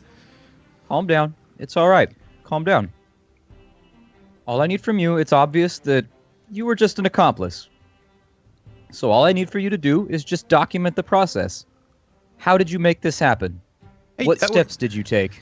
Well, I talked to, the captain of the Midnight Runner, Trading Master Verdun, and, he paid me a little bit of cash, and I made sure that, Nichols, etc., had got that cash and made sure that we could get stuff off during the night when, certain people were on shift. How did they get past the blockade? I take note of all this stuff on a pad of paper, by the way, that he's confessing to. Just assume that I'm writing down everything. When he's giving me these progresses, I'm making, diagrams and things for the Inquisitor. As far as I understand, Captain Verdun had some sort of chart or times for the orbits of the patrol craft in orbit, and they managed to pick a point where they managed to enter the atmosphere and get through before they managed to pick them up on sensors. And by the time they were leaving, it was too late to catch them before the edge of the system. I don't know how they got it. I don't know any of that, I swear. Tell me about what happens when they arrive with the contraband on Erida's Dire. How did the handoff happen between you and Nichols? Well, I only got involved in a very tangential way. I just effectively told them, what time we were getting in, and I made sure that the crew of the Midnight Runner had everything sorted and they were getting off at the right time, going to the right docking pad, and that everything was arranged for them down there. I didn't have any hands-on stuff. I was just a middleman. Well, I think you're telling the truth. I swear, I never knew what they had on board. Who are you anyway? Doesn't matter who we are. What matters is this is on the orders of your captain. So if you think that you're going to get any respite from him, he's the one that made this happen. He was suspicious about you. He knew you were up to something. And he brought us here from Erida's Dire to talk to you about it. The fancy What fool. kind of state is he in at the moment? Would I be able to tell this with my medical mechadendrite? In terms of what, like fatigue levels? Fatigue and generally his overall... He's on about 2 fatigue at the moment. Probably pushing 3 right now. So Cassius just made a statement. He didn't ask a question, did he? He was just basically saying, look, you're not going to get help from your captain. Yeah. Is that right? But at this point, Carolinus would just clap a hand on his shoulder. He'd let the kind of pointed metallic tips of his fingers dig into the shoulder a little bit. And he'd say, enough talking. We're going for a walk. And at that point, produce a sack and just tie it over his head. Okay. I'm pretending right now, but I say perhaps if we gave him more time, he'd be more pliable. Like I make it sound as though I'm advocating for him. I don't know anything more. I swear, I'm telling you everything. He sounds like perhaps he's lying telling to the me. truth. Should I make Perhaps a you'll be deception able to check or convince anything us. for the acting? Yeah, make a deception check. That'll help any future interrogation roll. Okay. Do I get any pluses or minuses? No, but his ability to resist your deception might be lower. Okay. 09, I don't need to bother rolling. He can't get that many levels of success. That's 5 degrees success, I think. 6 degrees success, actually. Yeah, he becomes, over the course of the walk, you now take him around the ship with the sack over his head, bumping into things, etc. Basically, well, mostly in the cargo bays, basically where we're not going to be bumping into anyone who might not be involved in this. With the sack over his head, we just lead him around, but we don't. You just walk him in circles. We don't talk. Every time he tries to talk, he gets a punch in the side. But the objective here is Caroline's is not trying to damage him in any way. Like oil, he made very needle-thin points, and oil, even when it's heated, still viscous enough that it would drip out of a small hole rather than run. It was pain that he was trying to inflict, not damage. And at this point, he just wants to walk him around, and they're going to just walk laps. He's like prepared the area. There's boxes and there's hard metal piping on the floor. And whilst everyone else will step over it, they won't warn him of that it's coming. And he'll just walk. And they're just keeping him moving at a clip. He can't get any rest. They'll maybe do it for about 40 minutes. Just let him keep smashing his feet into things. And as he starts to gather the lay of the land and starts to remember certain things, you start moving them around. Yeah. And over the course of time, it starts taking its toll. He's definitely warming up to Cassius compared to you. Caroline, make another interrogation roll. We get another plus 10 to this as well because of Cassius's deception.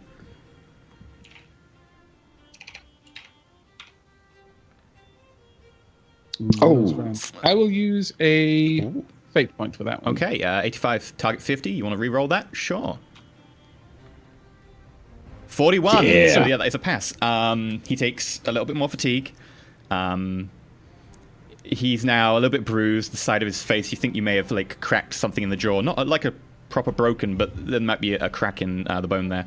Without properly having a look, you can't really tell very much in detail, but he's certainly starting to warm to Cassius as opposed to you, Carolinus. Okay. What do I know? I don't know anything else. I mean, not that I know of. I mean, I might know anything that in passing or something I heard. What do you want to know? Please, anything that you do know. I just want to keep you separated from him. In all honesty, the Emperor didn't bless me with a sound constitution. This sort of thing, it turns me ill at ease. My goal is to get you out of this situation as quickly as possible and prove you have nothing to do with this. Now, obviously, you've done some things, but your level of guilt is nowhere near the level of guilt as other parties. So, any details you can draw upon right now to further elaborate on the things we've discussed, and I may be able to keep him away from you a little while longer. They had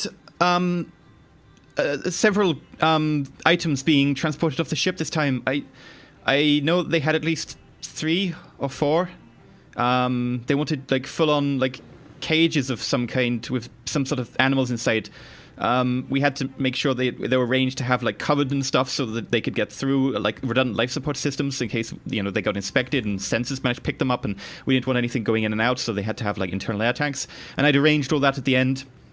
I don't know anything more. I mean, Master Verdun, the Midnight Runner, it's a cutter. It's about 45 meters long. When we went to row, it was meant to go down and They were going to capture some of the natives there. They're fierce fighting warriors, and they might have fetched a fair price since we're going past. They were meant to come back up. They never made it out of the gravity well. Was the captain involved in this transaction? Did your captain take you to row for an alternate reason and you were acting on your own with the Midnight Runner, or did he have full awareness of the Midnight Runner? I mean, he had full awareness. He was chartered to take the ship all over the place. He was fully party to it. He's honestly, I will happily turn him over to you. I will turn him over if you give me amnesty. I will find you evidence. I've got loads of stuff. I've got logs and everything. The Emperor's mercy and his gifts come with reciprocation. Now, with regards to the captain, does he know of Ichthion? Is he a party to this as well? He took us to Ichthion. The Midnight Runner was chartered to go to Ichthion with the ship, and we went to Ichthion, and he was totally in on it. He was in on every step. So he and Captain Verdun know each other well, and they operate together frequently. Yeah, they're great friends, actually. Yes, yeah. Can you prove this? Think of documents. Well, I'm sure we can find some if we go back to Eredith's Dire. I mean, As he I can starts have a look stumbling through. over his words, Yeah. I kick the stool from under him again. He goes to the ground. And I nod to Garrett. I go, come now. Poor guy. Come. I'm gonna You've kick him in almost his got it. shoulder. I'm gonna kick him in his shoulder again. I'm gonna kick him in his shoulder again, and I'm gonna pick him back up, put on the stool. I This is tire of these unnecessary. vagary, Barbarians. straight answers. Well, if we go and we look through the Chroniclarium, there's probably evidence in there of some kind. There'll be documents linking them together. I mean, there'll be plenty of evidence that they're fast friends in there. Unknown to him, Caroline Sambranda, the information you've seen doesn't seem to indicate any of the kind, and you did go through that with a very fine tooth comb. Can I check him with a... How would I guess I could use a scrutiny with fellowship? Yeah, you can do Scrutiny Fellowship. It's very hard to tell at the moment because of the way that he's kind of been forced into certain answers. But also, he is very much resistant, less resistant to lying right now. So yeah, sure, roll a flat Scrutiny. No, 76, target 25. No. But as you said, Miranda and I, we went over those numbers with extreme detail, and this is running contrary to what we've seen. Is that right? Yeah, if there is any evidence of that, you certainly haven't seen it, and you went over that with quite a fine tooth comb. I just lean in. And I start squeezing his shoulder a lot more. And I'm working my thumb to try and find a way that I can try and pop the joint. I'm not doing it, but I'm applying enough pressure that he's starting to feel this in his shoulder. And the Okay. comes around the other side. Okay. Starts clickety-clacking. I need to roll a test.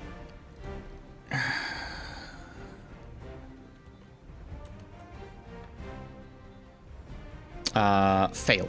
Okay. 29. Okay, with a there target of 50. was a tech priest back on the planet that I saw Verdun talking with. The captain wasn't really involved. The captain got chartered to take the Midnight Runner around, but he didn't have anything really connecting him.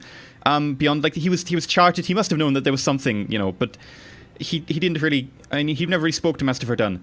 But there was a tech priest on the planet. I mean, he was by the name of, and then you hear a faint, like a sound of a pop. Almost like air being released in a pressurized water system. And his eyes go up into his sockets and his head falls slack forwards. At that, I move in to try and catch him. And I immediately try to work out whether he's still alive or not. Or there's anything savable. Plus 30. You've got an augur ray and everything. Yeah, can It's I, a like, fairly easy check. panic cast my mind reading as he's fading? I don't think it really Sure. mattered. Yeah, you can do that.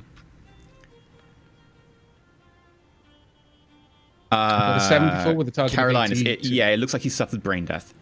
As you check him, his heart literally stops beating. Oh! This is going to be interesting. Okay. As he's collapsing, I just shout out to Cassius, "Whatever you're going to do, do it now. He's fading." I stoop low and press my hand against the side of his head and just focus, and you can see like little veins popping out of my head. Okay. Like I'm focusing all my willpower. Cassius rolled a 7, target 70. That is 8 degrees of success.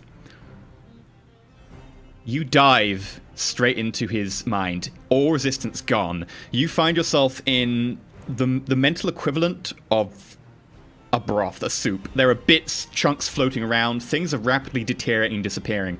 As the mind loses its grasp, certain things are revealed very quickly. However, they tear into your mind with the sheer insanity of going into a mind that is literally falling apart.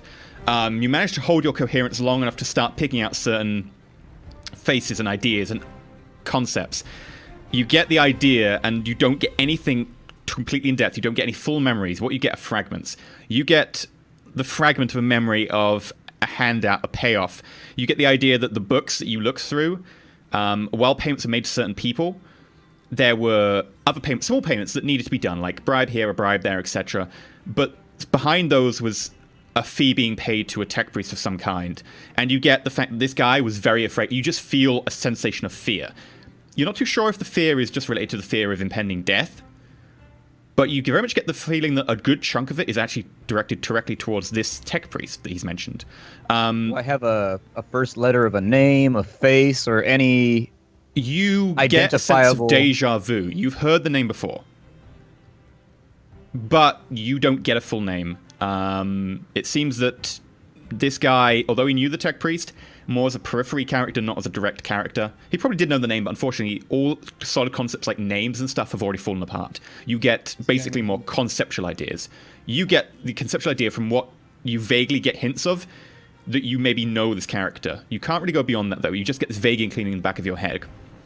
You also know that the Midnight Runner did contract with Captain Julius, but it wasn't a contract to really defy Imperial law in any way. He was certainly trafficking in something dodgy, and technically under Imperial law, that is enough to condemn the captain, should you choose to. But also, he didn't directly know that there was anything wrong, and he didn't particularly do anything wrong beyond that. The Midnight Runner, Captain Verdun, he's a somewhat shady character. You get that feeling. Has a couple of people with him on board. They were certainly looking to make a killing from the Ichthion exchange. You get that feeling as well. There was a lot of money in going to Ichthion, although it's very risky. And as you get a few more facts, you can probably direct your efforts to push further and deeper for a little bit longer if you want, but it becomes very risky as the mind starts falling apart. You can maybe get a couple more facts if you want, if you would like to direct yourself in a particular direction. As a sanctioned psyker, out of character for the audience, as a sanctioned psyker, I've been trained by the government to identify these situations and to avoid them, essentially. And so I'm going to retract out of his mind upon sensing that this is very, very inherently risky what I'm doing right now. Yeah. There's like a point of no return, and I've been trained to recognize that point and feel that point. And so I'm going to retract out before there's any further damage.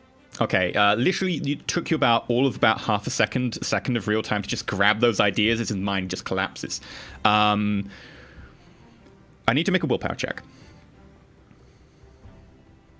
I felt the need to explain it to the audience because, like, a non-sanctioned psyker would have never taken classes or anything. They have no idea what their limits are. A non-sanctioned psyker, I probably wouldn't have told when that point was coming. Yeah, exactly. It's certainly dangerous diving into the mind of what you did, but if you stay longer, it would be more dangerous.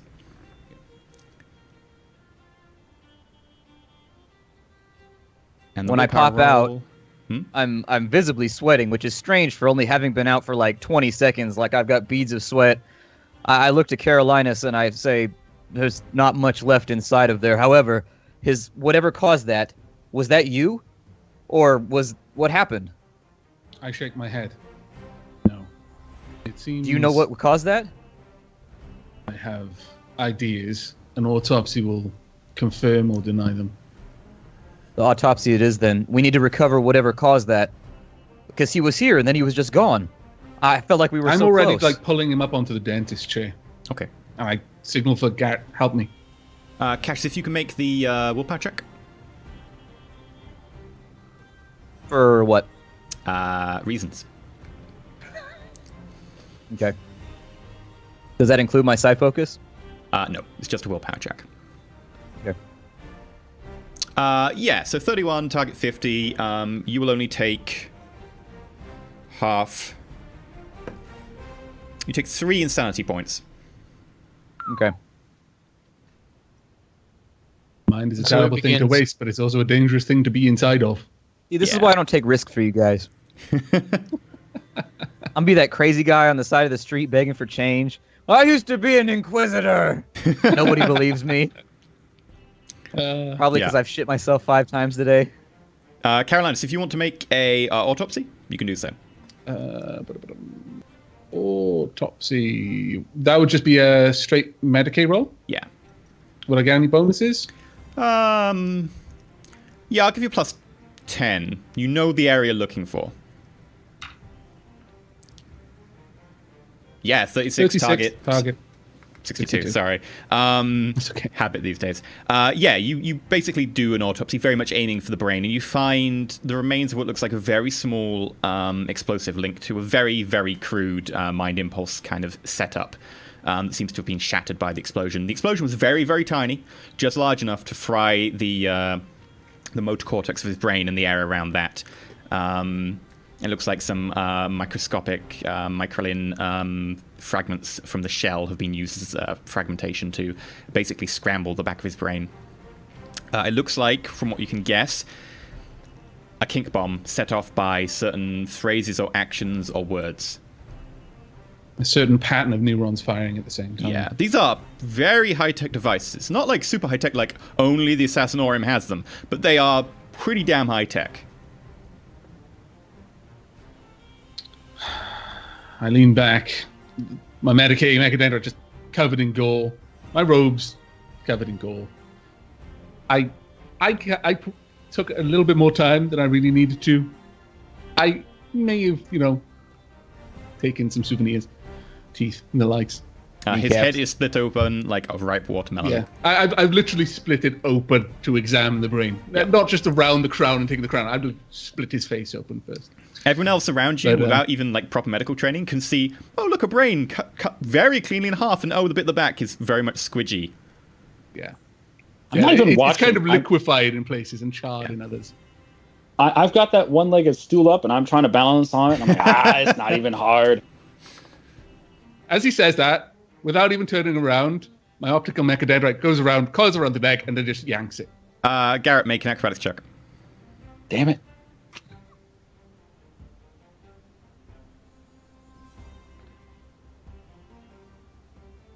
Yeah, you go straight over. I nudge him with my foot when he hits the ground, like right on one of the spots where he kicked the other guy, and I go, ugh, heretic. Garrett, you're also now covered in oil because the oil is still on the ground. I've had worse. It's a lot harder to do when you're fearing for your life, which is why we do it before we ask questions.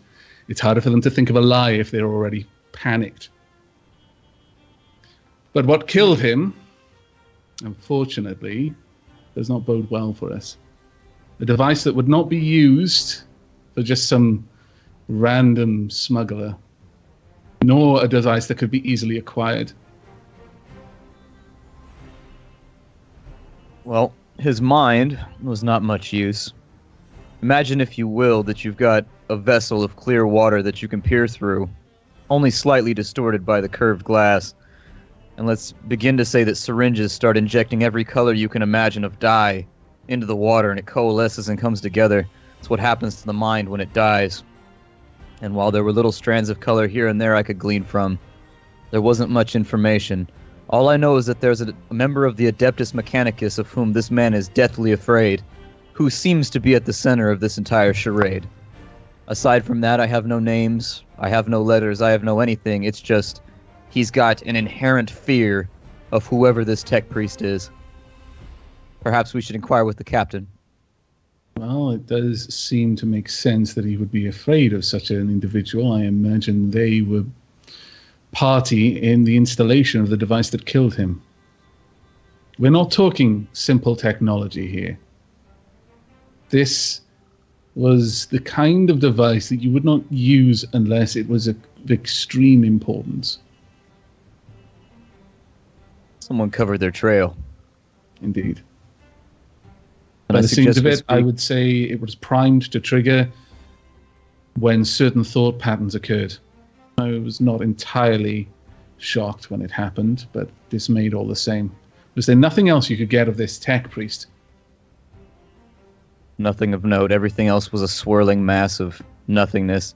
However, I think there may be an avenue here if we inquire as to who his compatriots are on the ship.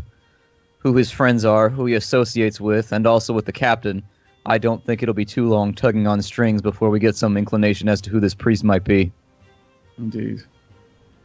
The members of my order can be on any world, though they are most often found on Forge Worlds. Perhaps an inquiry as to any Forge Worlds recently visited would also be of use. Would I have known that the tech priest is on Eridus Dire or Ro or what planet he was on? Was that gleaned from it? Was there a planet associated with the fear? Okay. Was there any kind of age to the memory? Did it feel like an old memory or a... It felt like a smoked oak burning. Aged, heavy, lying very flat as a smoke across his memory, sort of encompassing a lot of stuff because of the fear invoked with it. You would, at a guess, think this would be associated with Eridus Dire just because of the proximity of that to the Pales and Verdun. But you maybe wouldn't be certain about that. But just because of the proximity to the memories, it would maybe make sense there. Could you refresh my memory as a player? Eridus Dire was the one where we went with the prisoners, was that right? No, that's the one you just came from. Oh, the one with the paintings. No, the one you literally just came from. Oh, the one we literally just came from. Yeah. Oh, right. Yeah. Apologize. Yeah. Right. Sorry. Okay. Thank you very much for that. That's all stuff that Cassius would have, but I was just throwing it out there. Stepping carefully around the oil and the blood, I tell them I'll go speak with the captain. Be careful how you dispose of the body. If we're looking for his accomplices or anyone else who knows him, I don't think they'll take too kindly to the fact that we've killed him. And believe me, they will say that we've killed him. Evidence? Luckily, there is a nearby airlock. I motioned to the airlock. The body further before, but worry not. There'll be nothing left. Brander, will you accompany me? I can do. I'm already turning back to my task, and I'm making the incisions are quite clinical. These are not messy, hacky cuts, but they are. He's investigating the rest of the body, looking for any kind of augmentation or anything like that. But as Cassius and Brander make to leave, I speak up. Was there any indication of his lie of the captain? I'm fairly certain that he was feeding us a fable. Brander and I were quite thorough in our accounting, and what he spoke of contradicted much of it. But was there any hint? Not that I saw. It was a desperate gambit. My assumption is still that the captain has very little to do with whatever collusion or whatever conspiracy is occurring here. Very well. We could perhaps check the ship's own logs and see if there's any differences there. Because we did find on in the Chroniclarium back on Eridus Dire that there were some gaps, I believe. I think it would be good to review the tapes and review the video and see if anyone's been on board that looks like a tech priest. Whilst they're leaving, I kind of look back over my shoulder at Garrett. Are you staying or leaving with them? If you stay, perhaps I could share with you some wisdom of what just transpired. I'm already back up on my feet. I don't really care that I've got oil on my robe. I'm just going to head over. I'm going to start poking at this split open head. And I'm like, sure.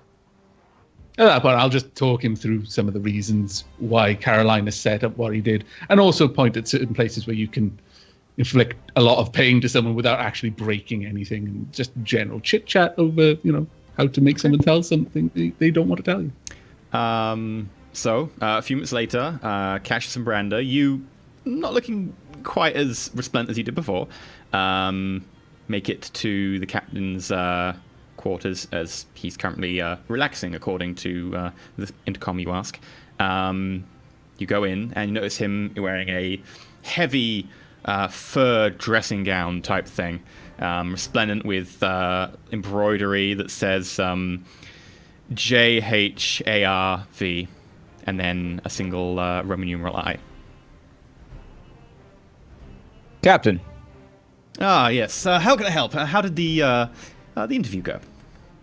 Do you have a moment? It'll take a small bit of time, not too long. No, sure. Sit down, and he gestures to a couple of seats the other side of this big, elaborate oak desk. I take a seat and producing a low stick, I say, "Do you mind?" Oh, please. And he looks around his desk and then hands you a cigar. Oh. I take the cigar, and while I'm trimming it... And I'll take one.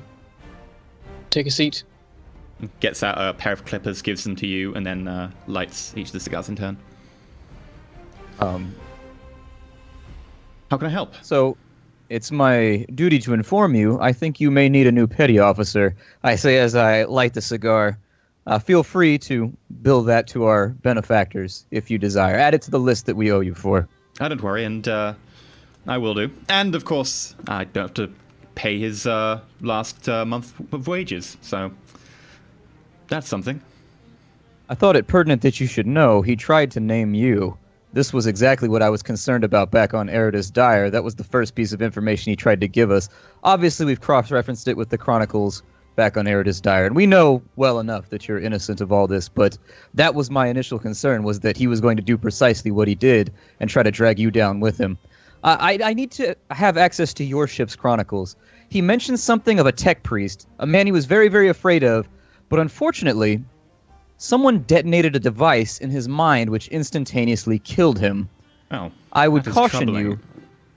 Yes, I would caution you to have your bodyguard close by at all times. It appears as though someone has gone to great lengths to cull intrigue around this current events.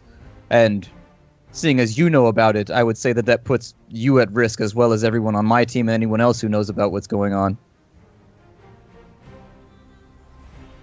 Oh, I guess that is unfortunate, but then again, my trade has its own risks. As for the ship's chronicles, presumably you've already looked at them in the Chroniclarium. Yes, back on Eridus Dire, but on your ship, what I need access to is perhaps any video log or anything that transpired on your ship. Can you recall around Eridus Dire any time a tech priest came to visit your ship or came on board? I don't believe we've had any tech priests on board for a good while. I mean, we obviously have a couple in attendance at all times, but they're still here. You can talk to them if you want. Was there anyone that our friend Daiquiri liked to associate with who was a member of the Adeptus Mechanicus?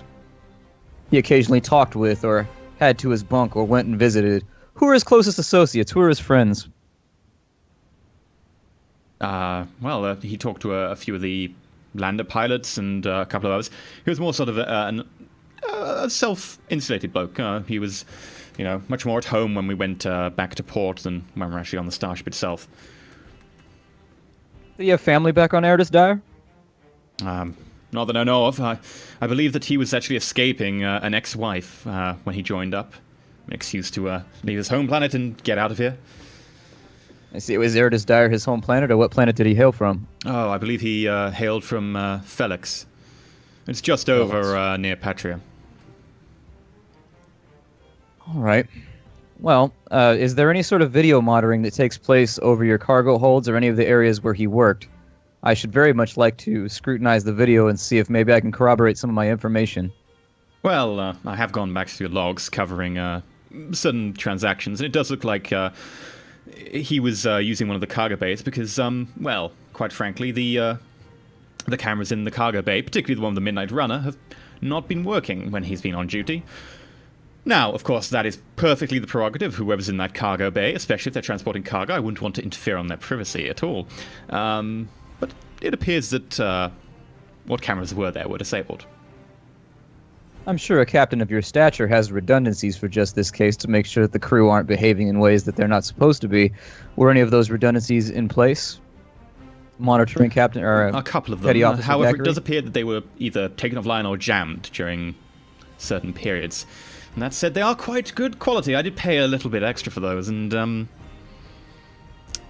it would take a certain amount for someone to be able to jam them, or a certain amount of knowledge to be able to infiltrate my system to be able to turn them off. Do you have a list of dates and times when the cameras went offline? No, pretty much every time the Midnight Runner was on board, particularly when it was porting in Eridus Dire. And as you said, refresh my memory, when was the last time you saw the Midnight Runner?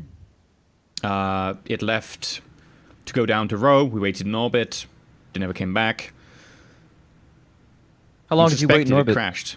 No, about 2 days, 3 days. past its check-in point. It was only meant to be down on the surface for 4 days itself. Do you have a point at which they entered the atmosphere?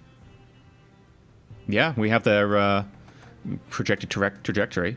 We suspect they crashed because we did actually pick up the signature of their generator powering up as they went to take off, and then it went offline.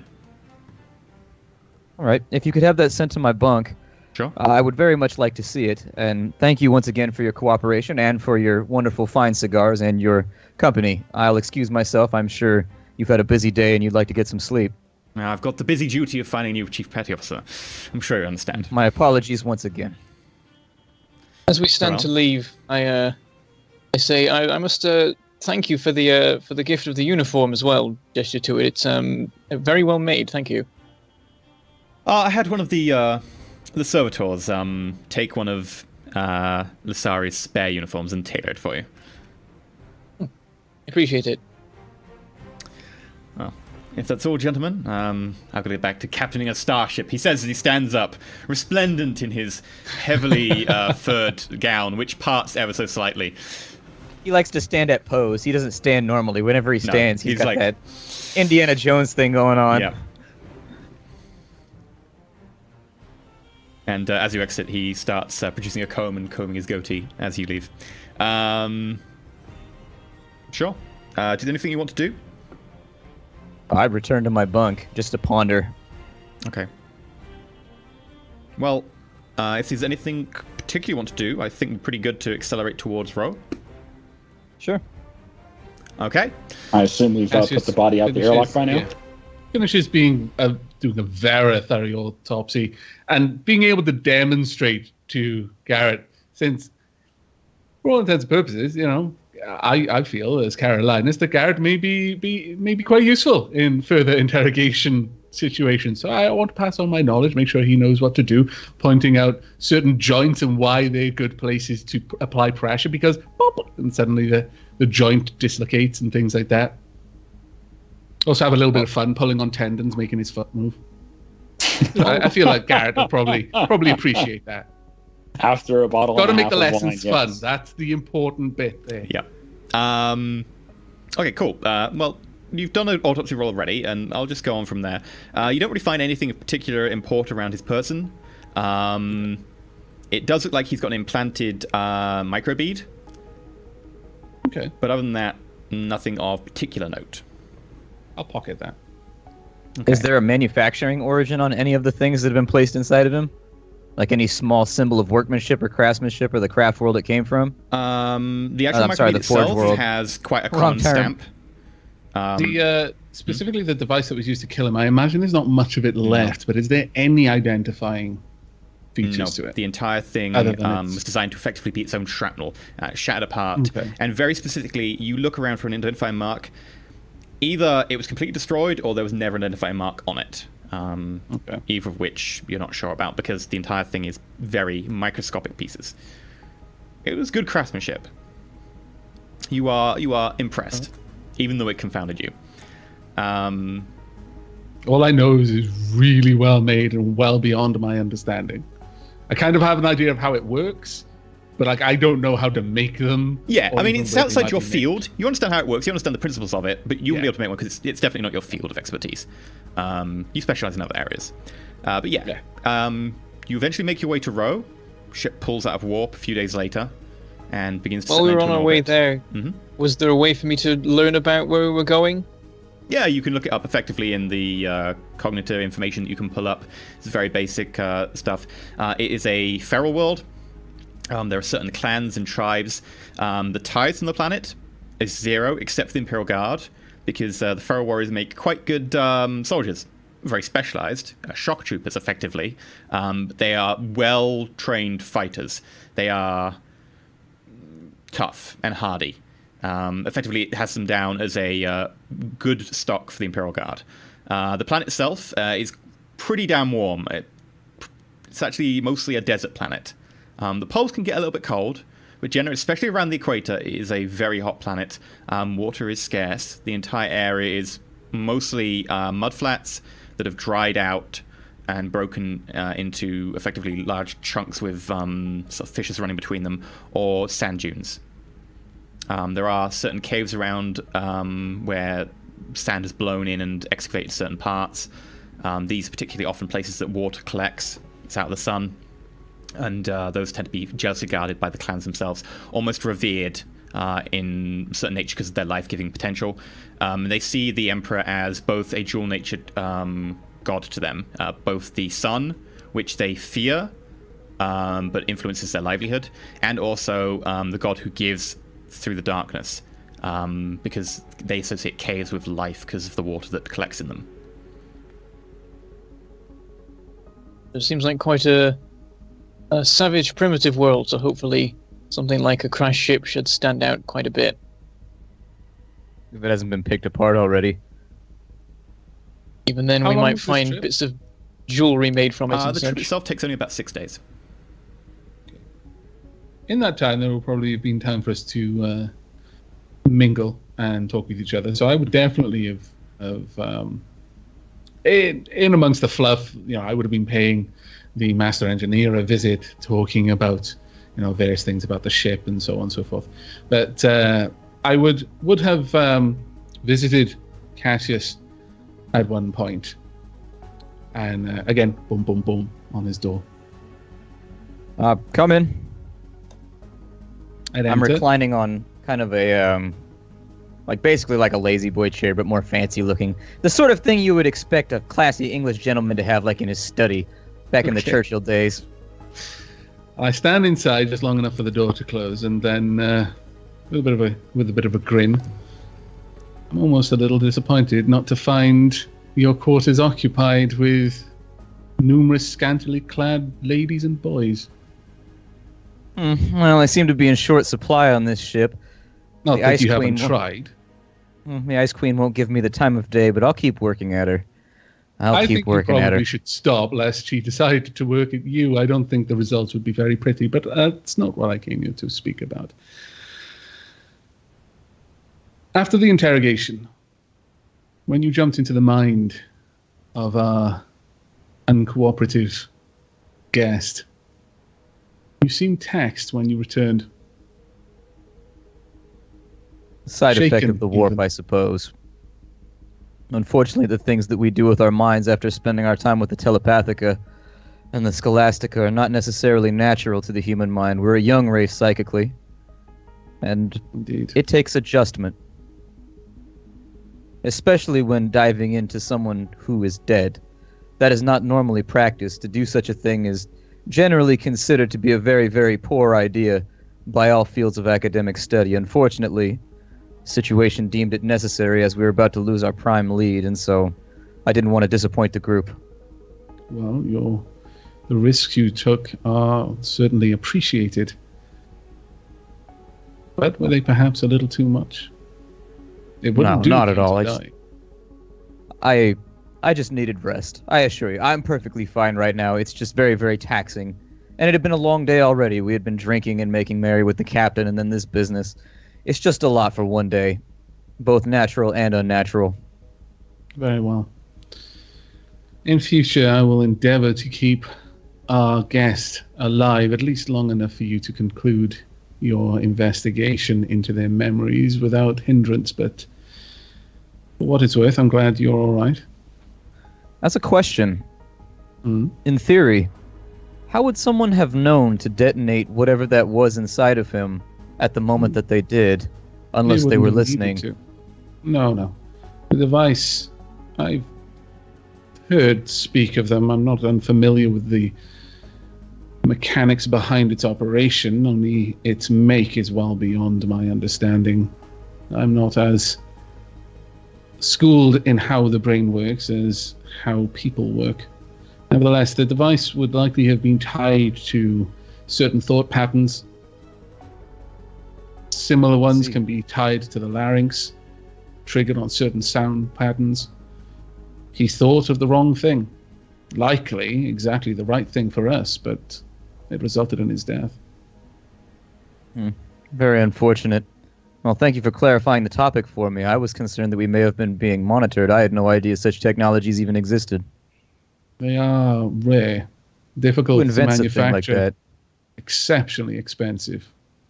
Like I said, whoever installed that, I have no doubt that it is the individual that he is so afraid of, and with good reason, no doubt. I suppose we should offer our prayers to the Emperor that we find something on Ro then, because it seems as though we've come to a dead end. A literal dead end.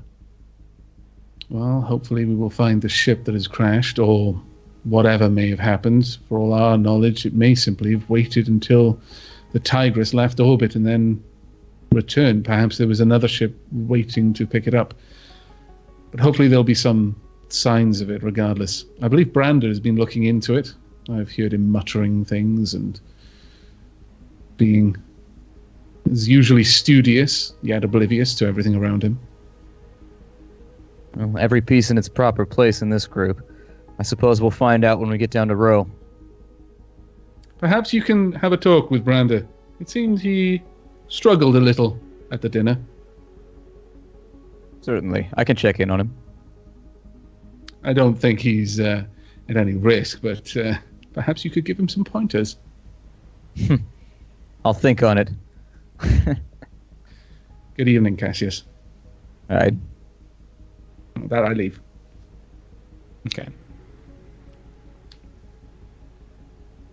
Okay, so you get into orbit around Ro. Cassius says you did want to go talk to the other territories, at least do a passing talk to them, didn't you? The two that are stationed on the ship. Sure. I can do an inquiry. Yeah, no, you easily go find them. You just ask about them. You go talk to them. Neither of them seem to be particularly beyond knowledgeable. They seem to be fairly young tech priests, mostly flesh, mostly fairly human by the sound of it. Mostly interested in their work, and neither of them spike your deja vu at all. Neither of them seem to match that idea you've got in the back of your head that you can't quite put your finger on. Okay.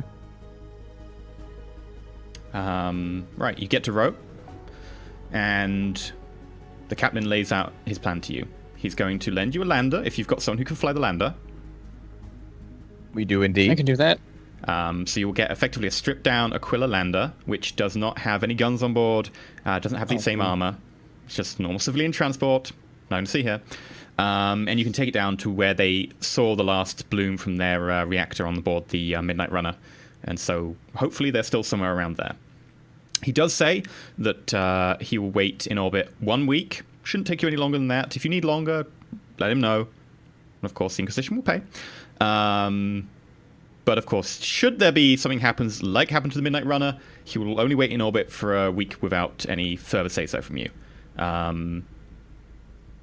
He gives you plenty of bottles of water, etc., and you're ready to go whenever you want. Would the lander have means of communicating the ship? Yes. Yeah, it'll have a void caster capable of getting into orbit and a little bit further. Excellent. That's important. Yes. I will, I guess, pack our things and hop in. Mm-hmm. Okay. Good to go. I as well. I'll have, like, all my guns on me. All the guns. Okay, you go out loaded for bear. You all carrying all of your stuff. You carrying your grenades as well. Yep. Okay. I've got the flak helmet on. Auto pistol on one hip. Do you have handgun on the other, flechette shotgun in gun? arms. Do you have your flechette gun with 2 rounds? Oh, the flintlock. On the Yeah, flintlock. make sure you Sorry, strip add the ammo from the Flintlock is in shotguns a to your pocket. list. Oh yeah, Brander, you now have 2 shotguns. Do you really want to carry the second one around? Because you'll be carrying One will a lot be of stuff. in a bag. Okay. Bear in mind, if you're walking around with that, you'll start incurring encumbrance penalties because you've got a lot of stuff on you. I assume you're walking around with water and stuff as well, and normal rations, etc. I could leave the other shotgun too. I've not actually used it yet. How many shells have you got for your shotgun? The other shotgun had an entire clip inside it, so it'll have 8 shots. And my shotgun has... The clip actually has 18 in it, and I have a second one. On the normal shotgun, on the combat shotgun. A shotgun? On the combat shotgun. Yeah, you just got The given a normal shotgun, one's not a like combat shotgun, 5. which only has 8, I believe. But it's the... Well, I've left them. I've got them both in the bag. One's a combat shotgun, and the one from the opposite is a shotgun. Yeah. Okay. So... I would Miranda? suggest, politely, bring the shells. Do not bring the other shotgun. You've got a combat shotgun. You don't need the other one. can't yet wield both. Yeah, Okay, I'll leave one that's behind. penalties. Okay, you leave the shotgun behind. You get 8 shells from that then. And you pilot the craft down. As you I start guess I don't going need to down, roll. you will need to roll. It's a very basic maneuver. You'll get a plus 30. However, I you are buckle going myself to in. miss there. Maneuver. The maneuver has to have a name. What's the maneuver? Please don't crash us. Re-entry. I buckle myself in. Aw. As we descend, I'm going. I used to fly one of these when I was in the Navy, you know. Whatever you say, just Elam. I asked. You say you used to. Did you ever crash one? It wasn't my fault. I checked the buckle a few more times. You start sure. intoning the rights of the mechanicus to Yes. like make sure the machine spirit of the buckle is. You hear Tell me me I mutter, can- it's weird how that always works, isn't it? Tell me how I can see out. Tell me I can see out the window here. Yeah. And as Oh, you start good. to re-entry, you see shimmering lights of red start coming out from under it. Branda, if you wouldn't mind rolling. By the way, there's a big observation pod on the top of it, so you can like have your head in there and have a full view No, around you don't want your head in there while you're going through re-entry. There isn't Yeah, not like... not in re-entry, but later you can use Yeah, that. yeah, later. So if you For the roll... scenic tours. Or that Aeronaut, viewpoint on heresy. plus 30. Oh, jeez. Wow. 91. Please use a fate. Please use a fate. Please. Do you actually Fate, have Man. faith? fate. This Brando is not a hasn't good needed to start use to my his fate. flying career. Who here still has fate? Because we haven't refreshed yet. I got nothing. Oh, That's why I yeah, haven't by the been way, casting during that quite so journey, much. you refreshed your fate. Oh, forgot to say. Yay! Oh, okay.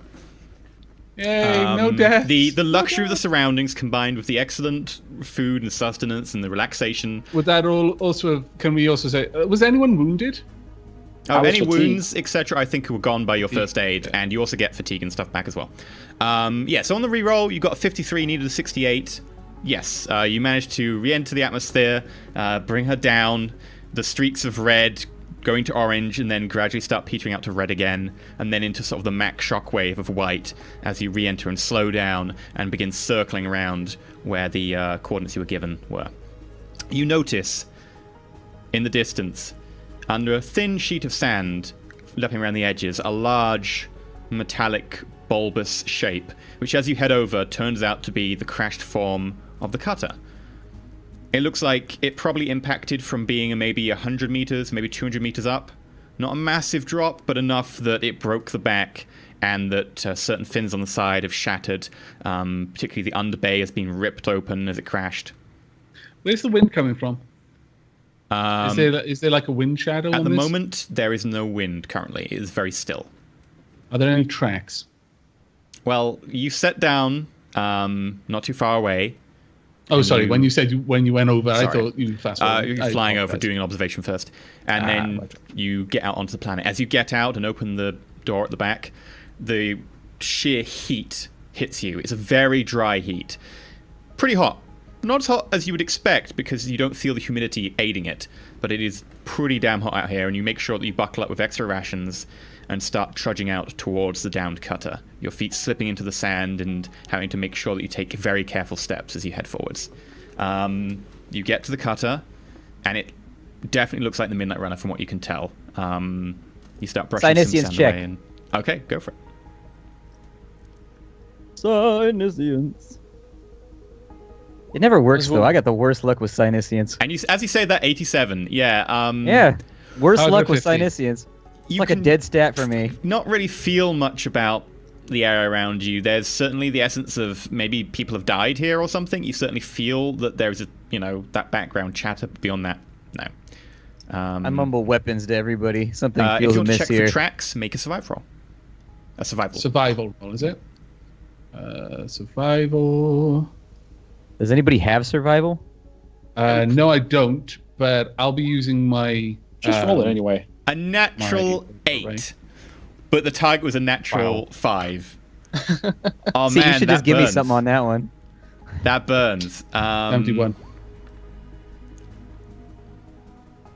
Wow, we all suck. All I'm going to use a fails. fate. It's Okay. so Oh, actually, hard no, to see I track. don't need to because this runs off perception, which means that I can use. I can Override. re-roll it. Yeah. Oh, so good. Luck. No. Do you want to use a Okay, fate? I'll use a fate. Yep. Everyone's failed. I'm not giving this one up. Oh man! Neither is No. it. I can Neither re-roll is- it again though. Neither is No, Knuckle. you can't. Can't I? I fated to roll again on that thing. No, Do I you not get a fate free to roll for reroll. You that? don't fate to roll again. Otherwise, the roll again would get it. The fate Oh. is a reroll. Balls. Cassius, you do see some tracks. It looks like a couple of people have headed north from here.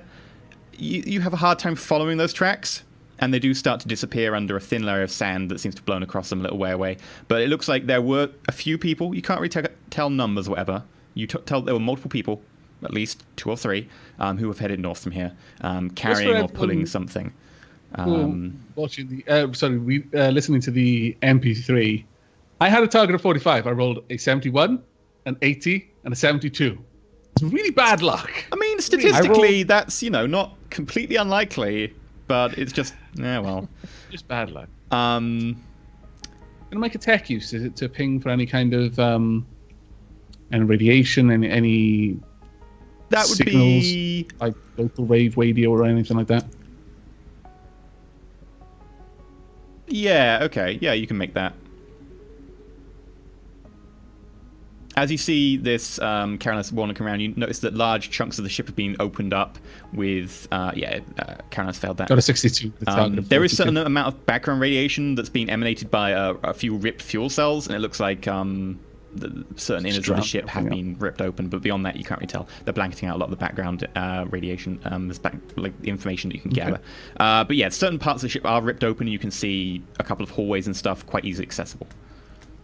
Brander, Well, I think. Go ahead. where is the black box stored on a ship such as this? I imagine it would be in the cockpit. Carolinus, would that be something you would be apt to recover? I can recover anything given enough time. Then let's take the time to get the black box. If we find nothing else, at least we'll have that. When you said that the ship was like ripped open, Mm-hmm. did you mean as in torn open, or as in like it just kind of tore itself apart through stresses? As far as you can tell, it looks like that it has belly flopped while traveling forwards at a little bit of speed, and this has caused the underside to be torn out. The sheer compression force along with the lateral force seems to have just torn a lot of the cargo bay apart.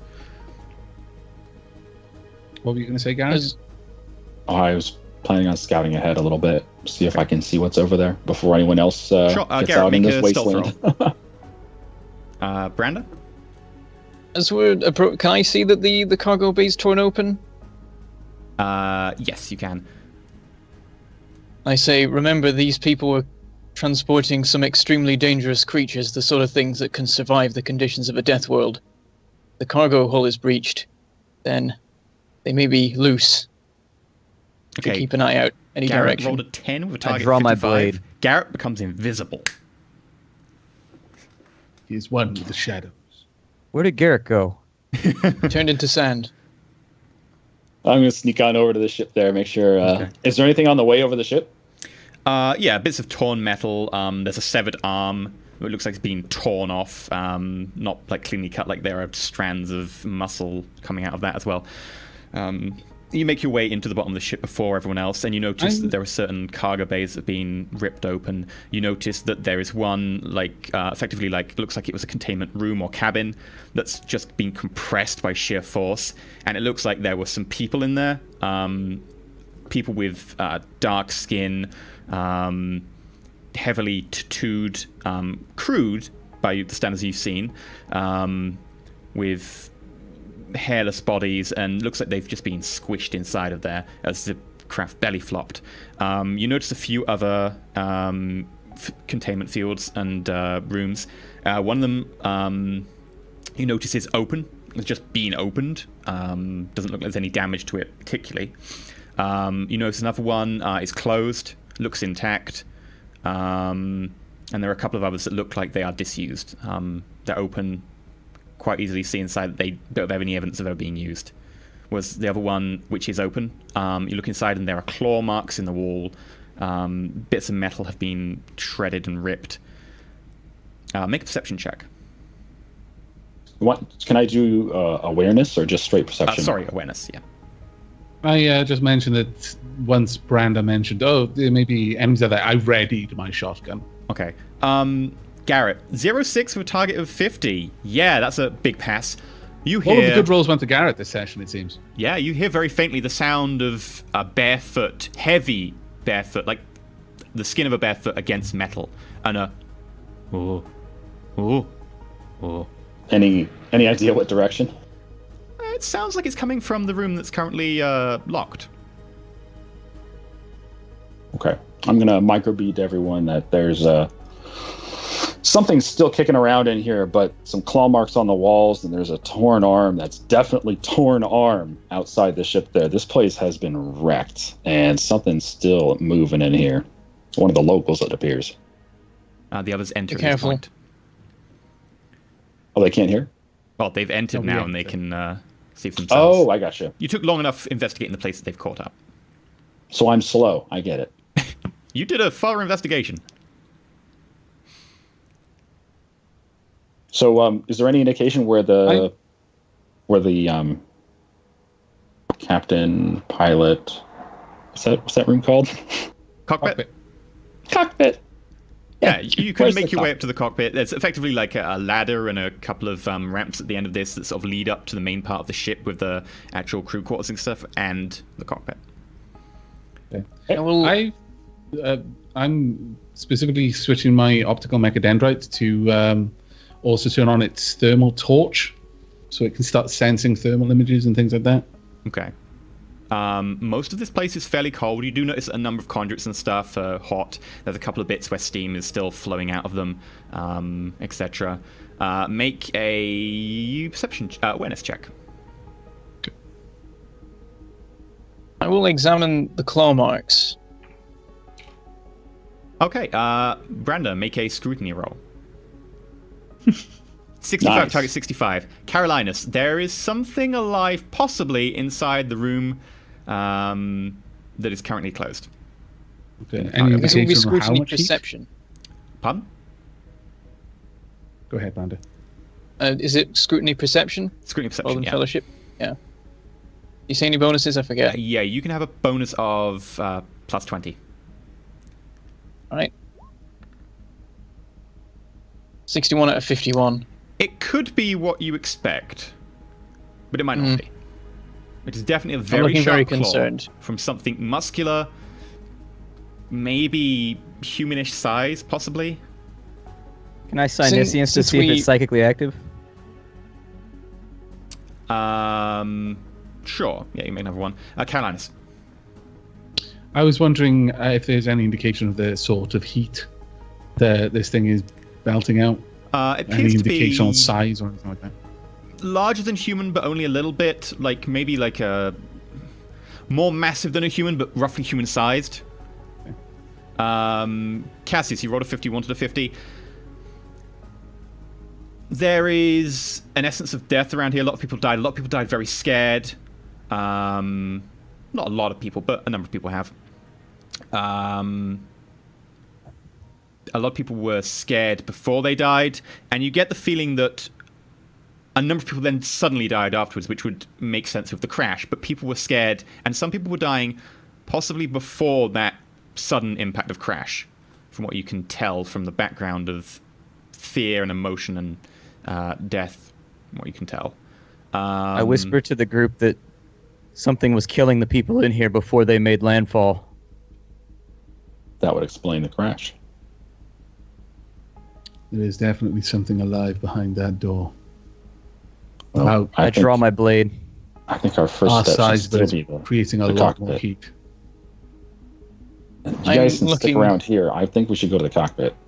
Garrett, you continue to hear. Oh. Oh. Sounds of Still from that footfalls. locked room? Mm-hmm. Okay, it's a locked room. I'm going to head up to the cockpit. Up the Okay. ladder we go. As you get towards the cockpit, you start noticing bodies. These bodies look slightly different to the crash bodies, the ones that have been ripped or just torn by sheer impact force. These ones look like they have been cut, lacerations, wounds that look like blade-like or something. That sort of, they've been torn open. You make your way towards the cockpit and you notice more and more bodies. And as you get into the cockpit, you don't, because the cockpit door is shut. And it looks like someone's taken an arc welder to it. As I'm moving along behind Garrett, I start with the bodies. I look down. Were any of them armed? Was there signs of a struggle, or were these people caught off guard? They were caught off guard. There is signs that someone has drawn a pistol and fired rounds into the hull or the roof around here, to what seems no avail. You can see certain things seem to indicate that other people tried to begin a resistance, but most of it was people caught off guard. Like there was a smashed mug, much more towards the cargo bay area, along with a body that's been lacerated. Looks like someone was carrying tea at the time they were attacked. Okay. Any clips for like auto pistols? You said someone drew a pistol. What kind of pistol was it? It looks like it was a stub pistol, this one. Okay. Are there any clips for it that I can see? There are 2 rounds left in the gun. It looks like most of them were fired off into the ceiling. Okay. Well, it looks like this one managed to almost empty their gun. I don't know if they hit anything. Are there any signs of like dried blood? And now, at this point, I'm looking for blood that might not look like human blood. Make an awareness check. Okay. I take the stub, by the way. I tuck it into the folds of my cloak. Okay. Nope. Reroll. I'll re-roll that one. Got a 75 0, against 1. 65, and I got a 1 Natural 1. against a 65. Not that you can see around here. However, you pick up with your auger the very faint traces of possibly a different protein marker that's in the air from blood that has been spilled on the other side of the cockpit door, from what you can tell. Right. Okay. Meanwhile, I'm feeling around the edge of the cockpit door, trying to see if there's anything that we can get around, any way to get around this lock. Yeah, you'd have to effectively sort of make a tech use test to be able to get your way in, especially if you've got like the particular tools to do it. Okay. Well, following. As I'm going to be right behind Garrett, Garrett, I'm going to say, hold. Don't open that door yet. Okay. Brandon? Something. It would seem that whatever they were fighting, they tried to seal on the other side of that door. I think we should be very, very careful. Is there any way that I could interface with the ship in some way? See if there's any like systems still online. Is there any power in the ship at the moment? The ship itself has very limited power to a lot of systems. Some of the pit systems have their own power units redundant. Like, for instance, all of the what are they called? The containment bays downstairs that you were looking at, all of those have their own redundant power systems in each door. So should main power fail, those doors still contain power. Those are online. Most of the ship systems itself are not online currently. You could bring a reserve amount of them online with certain tech use tests. Well, looking at the door, it was welded from this side. Is that right? Yes, it was welded from this side.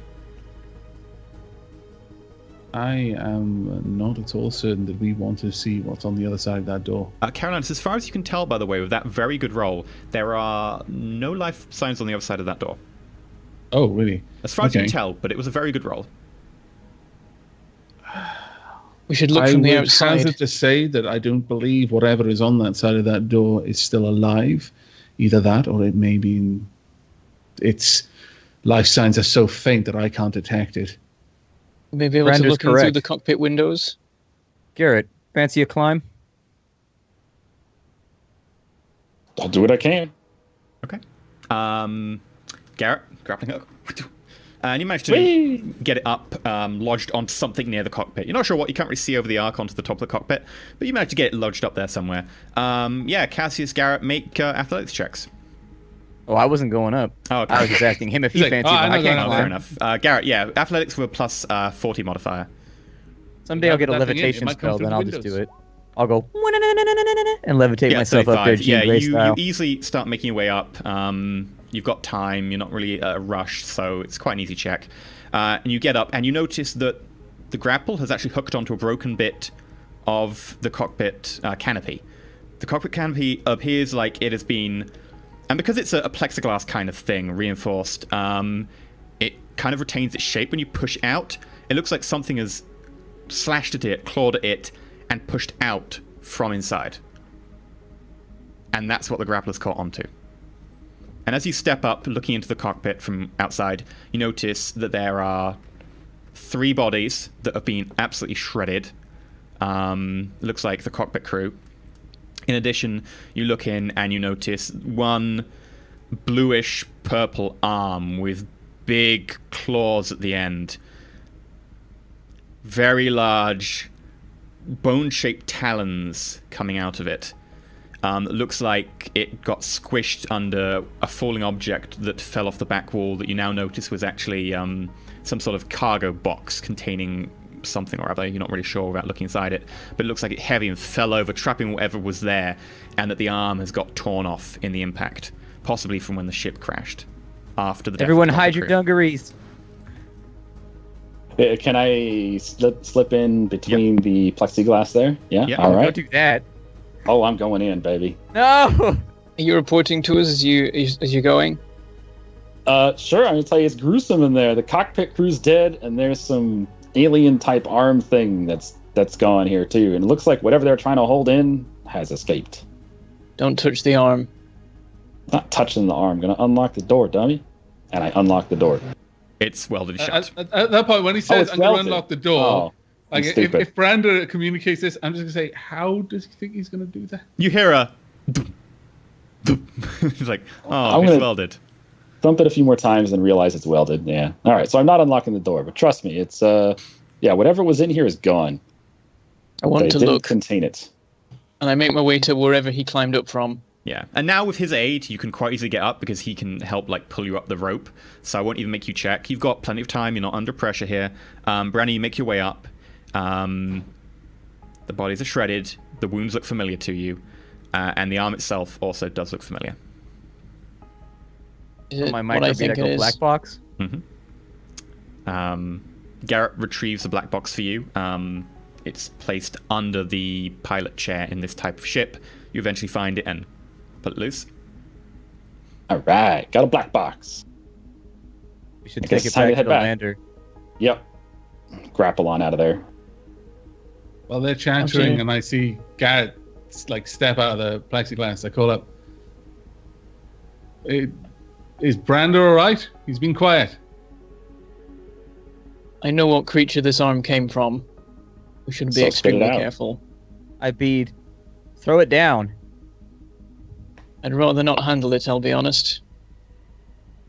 But I want to see it. Take a picture or something? I can't climb and I want to see it. You don't It's have like anything putting to Disneyland go. at the top of a mountain. Just turn on your GoPro. Yeah, Carolina's just Microbead has GoPro. like a... So what is it? I ask, clearly not having left Versepis too much to see strange things. Something I've encountered before. Something I've fought before. They're extremely dangerous. If we encounter one, I don't know if we'll survive. This does creature it is have- a Tyrannid. I believe it's a Tyrannid gene stealer.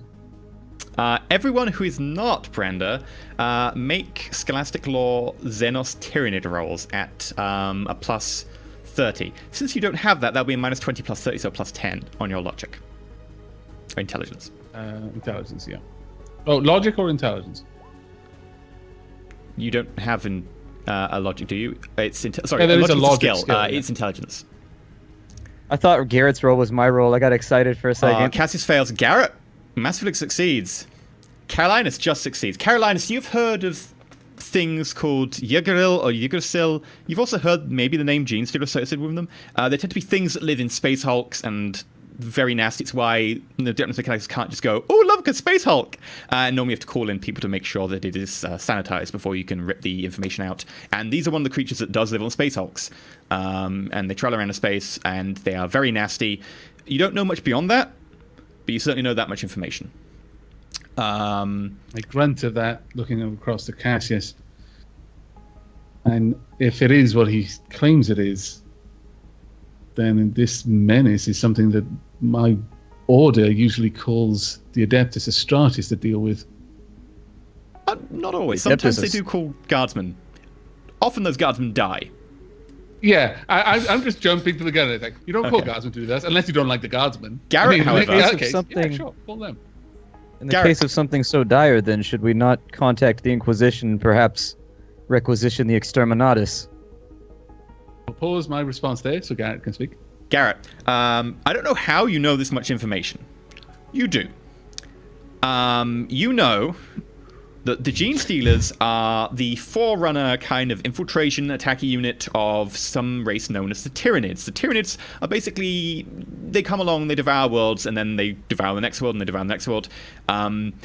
Ridiculous numbers. They come from outside the galaxy. They destroy everything. It's very hard to kill them. They're very scary. But the Gene Stealers just tend to go on ahead. You find them in little places in cults. They tend to float around in Space Hulks, etc. They occasionally make their way from one place to another. And occasionally massive sanctions need to be used against places that have got massive Gene Stealer infiltration because they don't want them spreading. One Gene Stealer is an issue that should probably be dealt with very soon, just in case it does spread. Luckily, it's on a desert planet with a pretty low population for now. So did we determine that there was only one being transported? Were there other containers for them or anything? All the other containers are accounted for, except for one which is closed. There's another container which has squished people inside, and there's a load of containers that didn't appear to be used. Do I find anything in the rest of the ship? I'm gonna make my time while they're doing this, just kind of combing through everything inside. So the closed one is the one with that noise coming from it, is it? Yeah. Yes. Okay. Don't open it. Cassius, make a perception roll. Do I have to if I'm just taking my time? Do I have to? Yes, but you'll find most of the stuff anyway. I'm just going to suggest over the microbee that we should get the heck out of here and have this place destroyed. Cassius, you find 2 frag grenades. You find 3 data slates. You find a ship's manifest with a load of details about a certain trade to ennoble on the planet of Eridus Dire. You find certain references in the same thing to the Tech Priest and how he upgraded the containment units or something along those lines. He was somehow involved with providing them with certain tech in exchange for specimens. It's not stated what the specimens were. And the deliveries they've done are in the past. It's very much referred to as past tense now. And that he had upgraded their containment units and made sure that, in exchange for that, he would trade certain things with them. Beyond that, you find 1 working autogun with a 30-round clip. Is an autogun like a rifle? Yes. Capable of full auto. Yeah. Anyone in particular want it? I wouldn't mind it if Cassius doesn't want it. I'm heading back to our shuttle. I'm gonna follow Garrett as well. As What you of the start creature in heading away, you hear the sound of metal on metal as something is thumped against something, and both of them are metallic, and it's a loud boom. Boom. Immediately, gun, chainsword. I draw my blade and I throw the autogun to whoever wanted it that will catch it. I catch it. I guess I've got a strap or something on this shotgun. Something for carrying it around. I say Garrett and I throw grenades his way. Both of them. I'm going to put him in my little, what is that thing called? Combat Purse. vest. Oh yeah. Combat It's kind of like a purse because it's free action to take things out from there. So it's nice. The sound appears to be coming from the locked cabin down below. Let's go. I repeat. Ooh. Doom. I follow. Go down to that floor, but keep my distance from the actual door. I've got the autogun shouldered, ready. Can I establish a telepathic link with whatever it is? I think I need line of sight, though. I think you need line of sight, yeah. Yeah. Can we try talking to it? It's possible there are trapped crewmen down below and that they're using a wrench or something of that kind to bang on the hull in the hopes that some type of auspex will find it. I've heard that this happens from time to time in warscapes, essentially areas where battles have taken place where you'll have sealed cabins just floating in the void. They tap in the hopes that someone will hear it. Carolinus, can you scan it, perhaps? Certainly. Can I do that? Mm-hmm. Can I use my specs on it?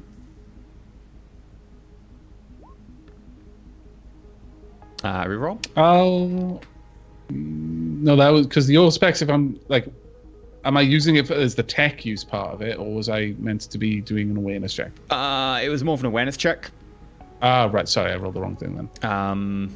Tech use would be a little bit more specific. Okay, that you can roll because that is your awareness check. These rolls, Carolinus. I know they're terrible. 73. Okay. I'll use a fate point. Okay. First I got a 90 versus 65, then a 73 versus 65. And then fate point. Hopefully, maybe something. 75. No, 77, 65. I just no, can't do it. Sorry, guys. All your rolls have been over 50 or 1. Repeat for a third time. Now would be a good time to leave. The heat signature was larger than a human, but not by much.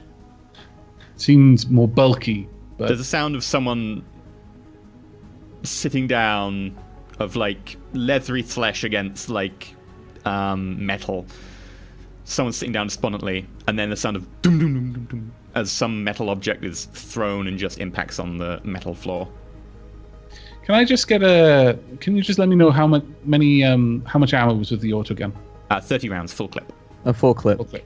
Excellent. Thank you very much. It could be one of the local tribesmen, but do we take the chance? Well, if it is it behind a door? They've been in a box. It's unlikely they're going to be able to give us any useful information on where this gene stealer is, and that's the real problem here. We could simply kill whatever's in it. I actually investigate the box. Is there like a kill mechanism? Like these sorts of like cages for extremely dangerous animals, there's usually a mechanism on the outside to flip the switch. Every single other box looks like it does have a kill mechanism with explosive, effectively like claymores built into the roof. This one does not. Does it have like a camera? Sure, they'd be fitted with some sort of internal most of the other ones scanners. would. This one does not. I'm with Garrett. I say we leave whatever it is. This one is lacking completely on the inside, as far as you can tell, any of the technology built into the other ones. As far as you can tell, there is no actual technology inside. Whatever is being transported in this, it was not considered a threat, at least not in the same way as the others. That isn't to say it isn't a threat. Can I have a look at this? Does it appear that this was tampered with in any way? Was it sealed from the inside, or is everything operating, as far as this cage is concerned, normally? Make a tech use test. Plus 20. Okay. 2862. Yeah, okay, so you look at this, as far as you can tell, this is different from the other cages. Most of the other cages, there's a handle on both sides, and, you know, if you have the right passkey and gene print, you can open it. This one, it appears that there is only a handle on the outside, and that anything on the inside, there is no camera, there are no sensors, there's no kill device, there is no handle or way to get out from the other side. The other side, as far as you can tell, it is just a metal box with literally nothing in it apart from whatever has been dumped in there. The other ones have those mechanisms. And while you're going around checking, you notice that all the other ones are functioning perfectly well. The one that was open that has all the claw marks on it looks like the latch has just opened itself. It looks like someone has opened that cage. Okay, after a thorough investigation, I pass this information on to the rest. There's clearly more to this. It wasn't simply a case that something broke out. Something was let out. This is very different design to the others. And based only on the fact that it seems that whoever designed this one, and presumably whoever put whatever is inside it, did not want to simply kill it. And that includes in an emergency. You hear the sound of shuffling inside. I'm going to take... I assume there's a wrench or something heavy around. I'm just going to take it, and I'm going to bang on the door twice. You instantly hear something shuffling around more, and then a... Dum, dum. I'm going to bang on it 3 times. Dum, dum, dum. Dum, dum, dum. It's intelligent. I step back. And I'm then going with there is Garrett. a dum, dum, dum, dum. I'll respond. In Dum, response- dum, dum, dum. In response to Carolinus, I say gene stealers are intelligent. And then That's a it... fair point. There's a long pause, and then there is a dum. Long pause. Dum. Long pause. Dum, dum. Long pause. Let me just try and get this right. Dum, dum, dum. 3. Then there's a long pause, and then there's a dum, dum, dum, dum, dum. 5. So it went 1, 1, 2. Yeah, 3, I'll 5. respond with the Fibonacci sequence. I'll just do the next Okay. one that is the addition of the next 2. Okay, Of the so yeah, last you one. do 8. And then you hear a woo, woo, woo. And then look it to the begins others. to give a Cassius. staccato. Cassius, whatever is in here, I do not feel it is a threat. It's certainly not a simple animal. Carolinus, make Then a by logic all test. means, open the door and we'll be way down the hallway. Okay, I'll make a logic test. Any modifiers? Plus 10. Don't fail me now. 50, 50 52. versus 52. It sounds like someone's trying to do binary by tapping it out. Okay. You can't Can I quite make it try my out. It's binary? very slow tapping up binary. But Okay. it sounds like someone's trying to make something. You're not sure what. I believe it's trying to communicate with us. And Branda, I'm going to assume that you're our resident wise man on everything Gene Stealer or Tyrannid. Do they happen to know binary? If it's possible. Okay, well, I'm going to shoulder my gun and I'm going to open the door. If you want to take cover back there, then by all means. I take cover and I get ready to smite as hard as I can. I'm Okay. already like drawing the energy from the warp. I'll make sure I've got a good shot on the door. Okay. And Carolinus, as you open the door, there's a heavy, a very mechanical, and then the door opens inwards. Do you have your gun raised? Yes, I've got my gun shouldered and I lift it up as the door is lifting up. My Okay. optical mechadendrite is down as it's raising. My optical mechadendrite goes down and is shining the torch inside and is trying to look as the door is lifting. Okay, as you do that, oh, it just opens inwards, it doesn't lift. Oh, right, it opens. Sorry. As it swings inwards, you shine it up and you notice heavy, big set, leathery feet, larger than human. And you go up and you notice the beginnings of orange fur.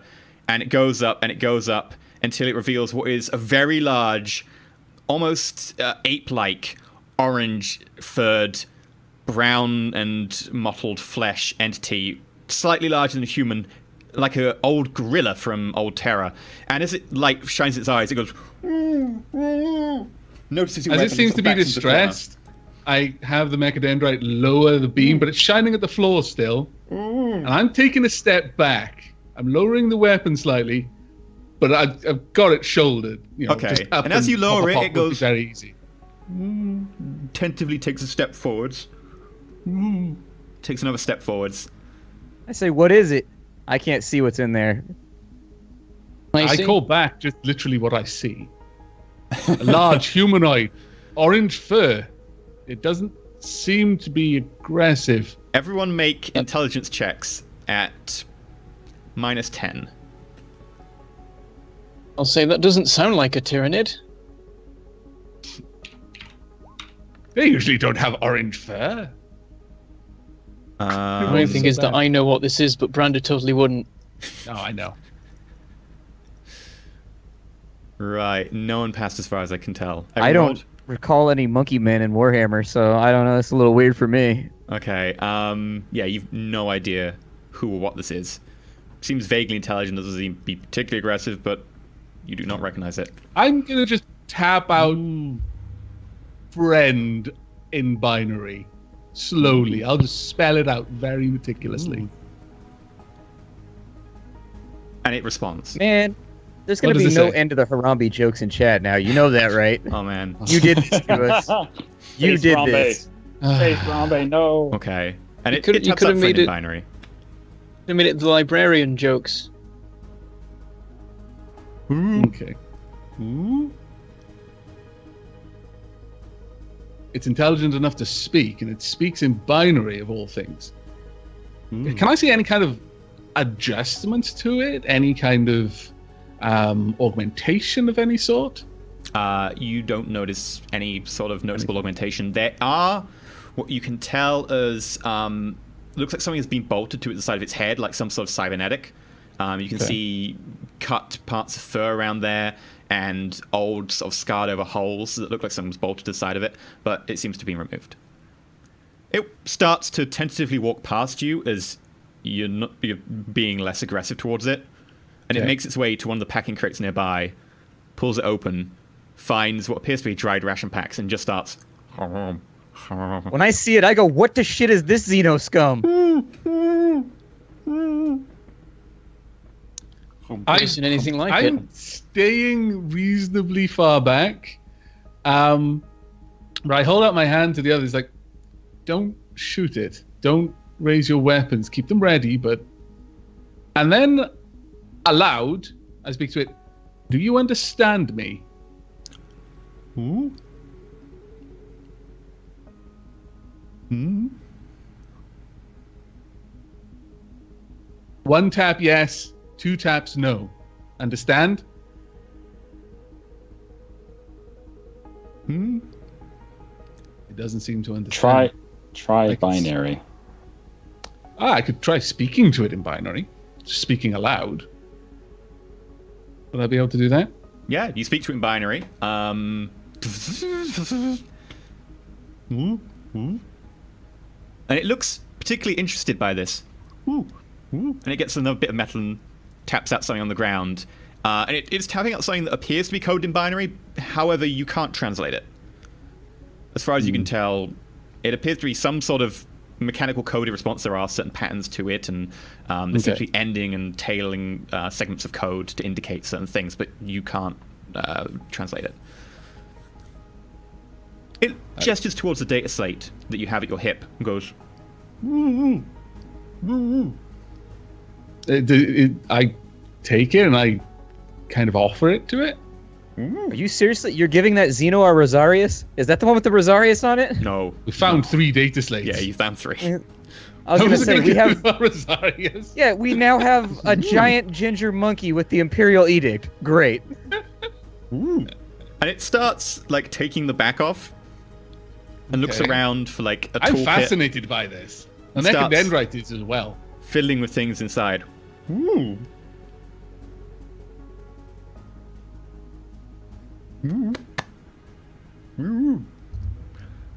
It pulls out something and flings it to your feet, Carolinus, and starts playing with the other insides again. What was it that it threw at me? Would I recognize it? Yeah, to you it appears to be some sort of high-grade tracking and listening device. It looks like it was feeding whatever was attached to it through it as well, so it was able to siphon anything the data slate did.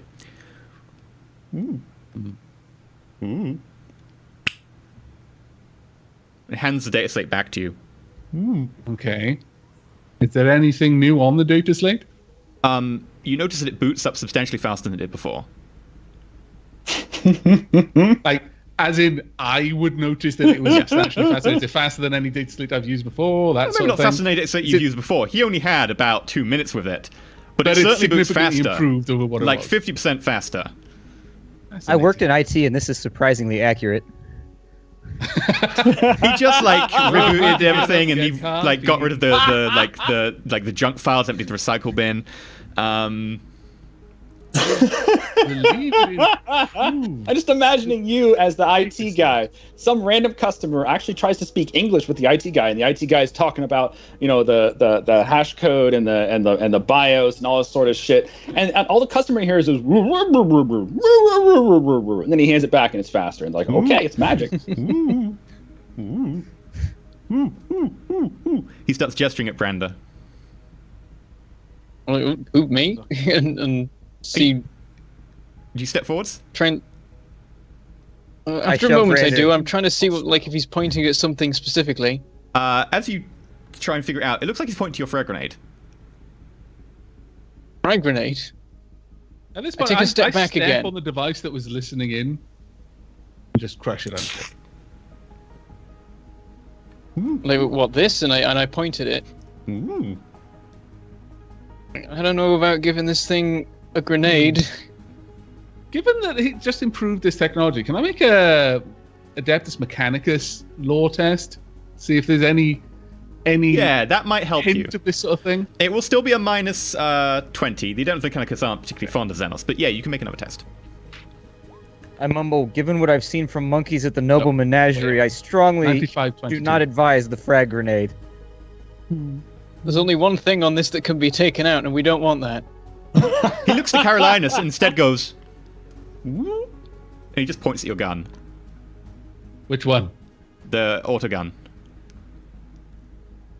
I remove the clip, I empty the chamber, and then I hand the autogun across to it. Ooh. Ooh.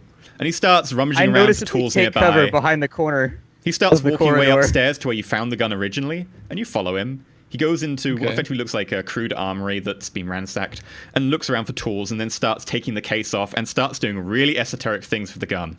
Takes it apart, and little bits everywhere, all over the floor, lined up in rows, neatly organized, and starts going to town on it.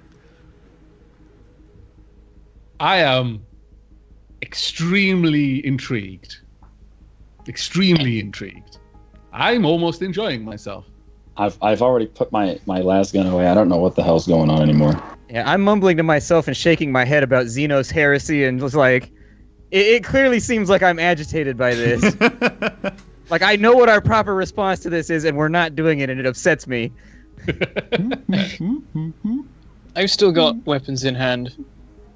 It kind of shirks away from Brandon and Cassius when they walk near it. It doesn't mind I'm not Caroline at all. pointing. And Garrett is a little bit unsure, but I'm not pointing anything at it, but I'm ready to if needs be. every time Caroline gets too close, however, it does start taking a fascinated interest in your arms. I back away. It's one thing to give it my gun. I'm not going to let it play with my arms. Yeah, And I enter his mind. He's sentient, you can try. because I can communicate with anything I can occupy the mind of. Like, I don't have to, like, read his mind. I can just transmit thoughts between the two of us. Yeah, you can try. It's just a vast field of bananas. There's nothing else there. It's bananas and autoguns and data slates. But the data slates all have little bananas on them. I'm curious right now what it's doing to the gun. I'm watching this intently. And when it goes for my arm, I kind of draw back. And I'm What's like, with that 100 I kind of I'm point sorry, I towards the typed the gun wrong with thing my again. other hand. I want to It was see a- what it does first. It's a threshold 70. Yeah, okay, so you massively pass. I need to make another willpower check. Okay. With my focus? No, just a straight willpower. You take I'm one gonna insanity fake it. point. Oh, okay.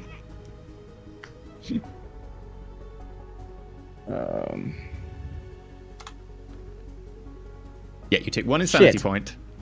Just because you're inside an alien mind. It's a very different way of thinking. And for a little while, you will act a lot more logical and precise. Just because you will have picked up a certain background resonance. However, you now occupy its mind and are able to communicate with it. And it goes, "Woo, woo." I'm being very, very gentle, and I transmit the thought. I transmit a peaceful thought, and it just says, friend. It kind of echoes.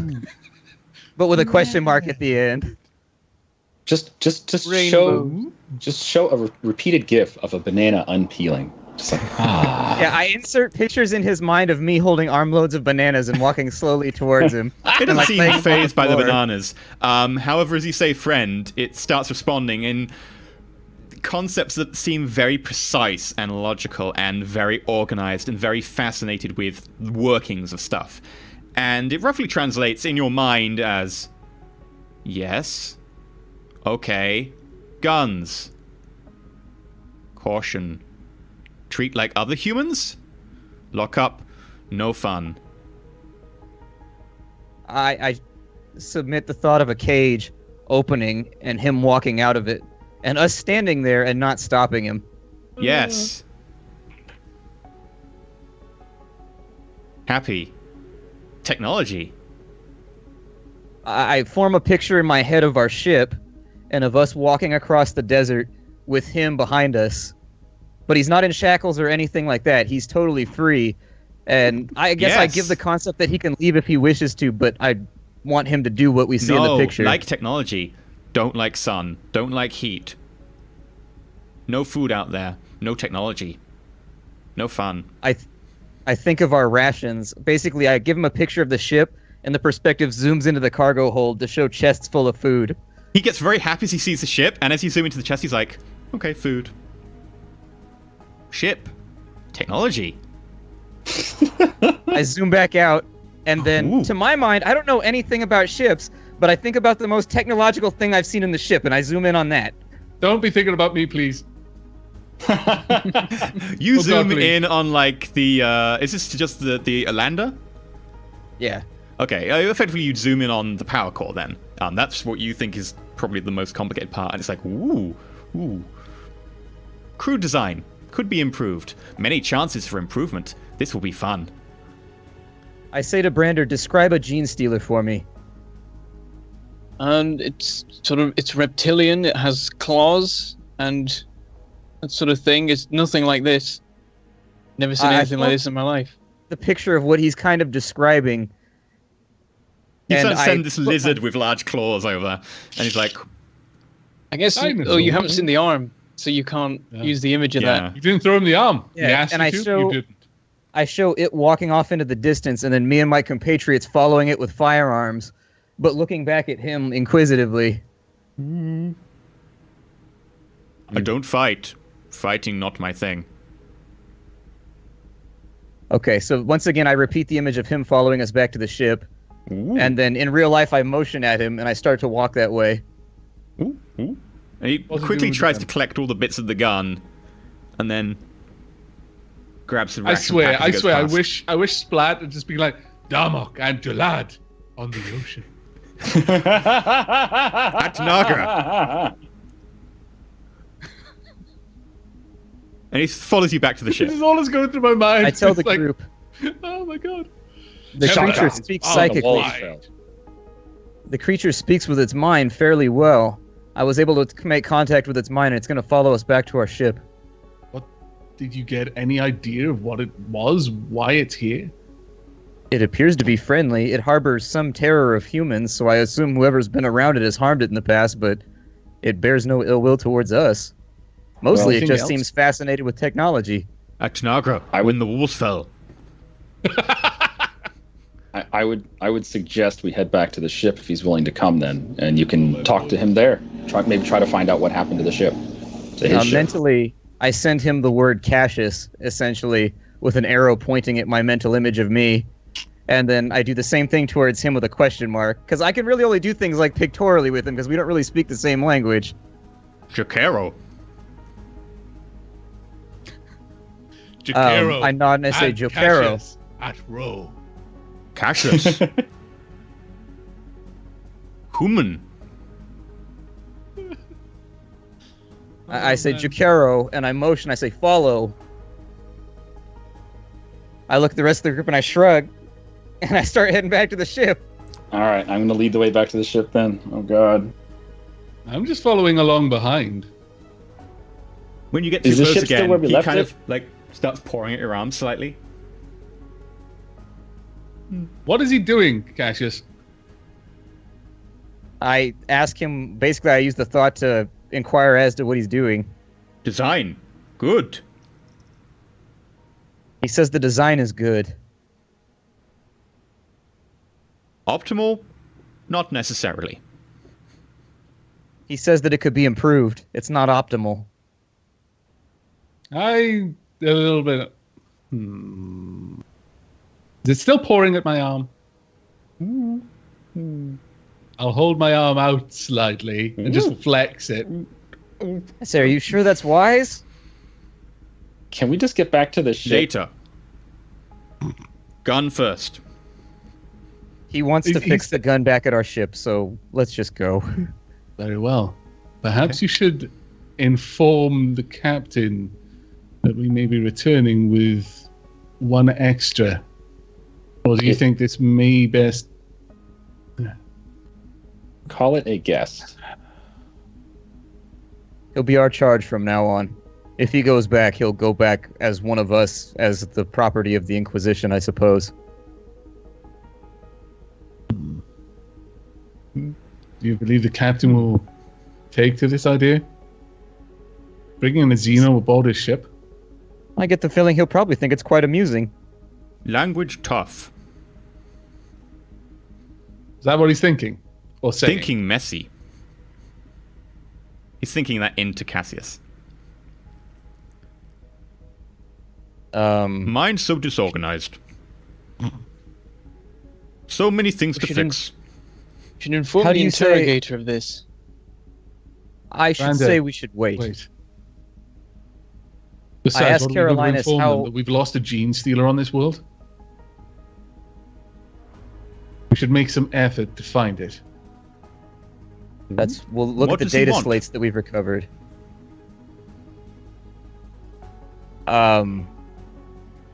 I think towards the ape about the gene stealer again.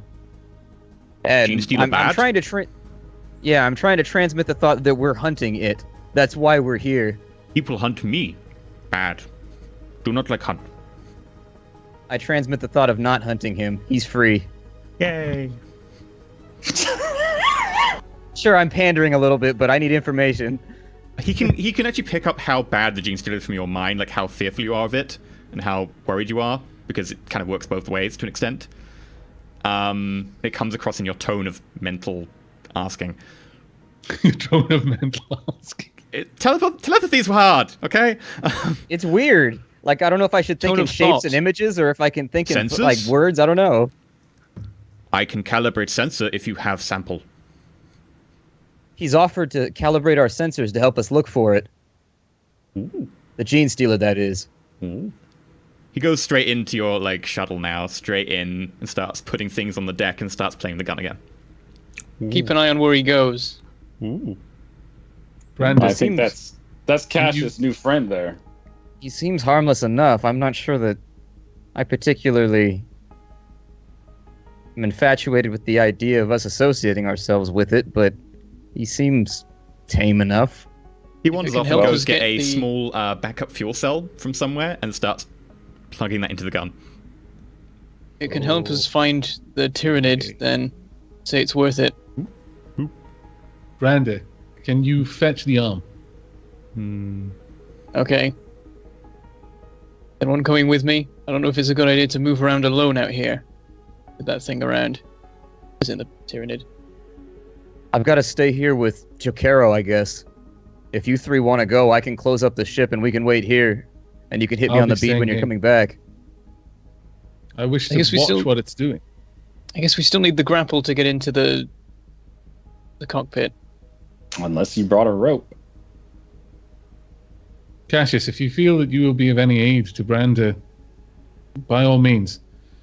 This creature seems harmless enough, and we can communicate in a fashion not as efficiently as you, but I've no skill seems- at climbing. I'm not sure why I would go back. I suppose I can go and keep watch. Garrett, I can I have your, transmit the thought your to- grapple? I wouldn't part with it.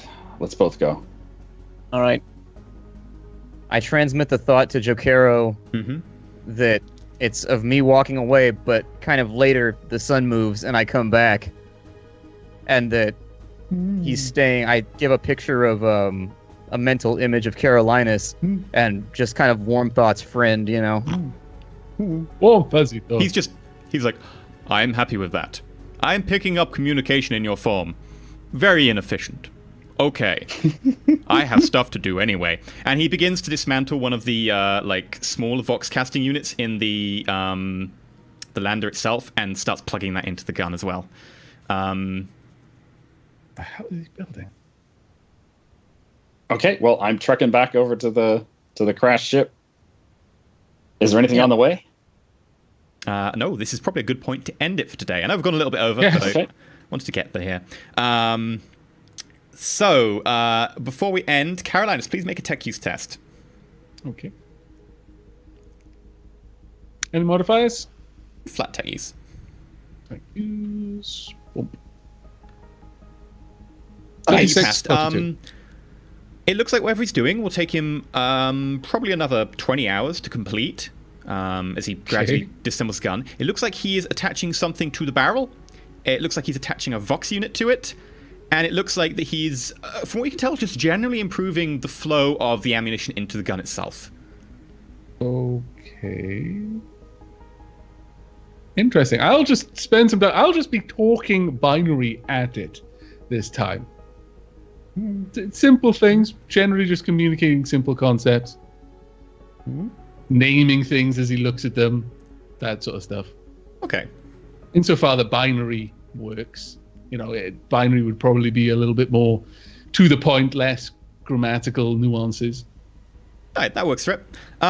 Sure. Okay, well, we're going to end the episode here then. Sorry for going over a little bit. I'm sure you will forgive us for that.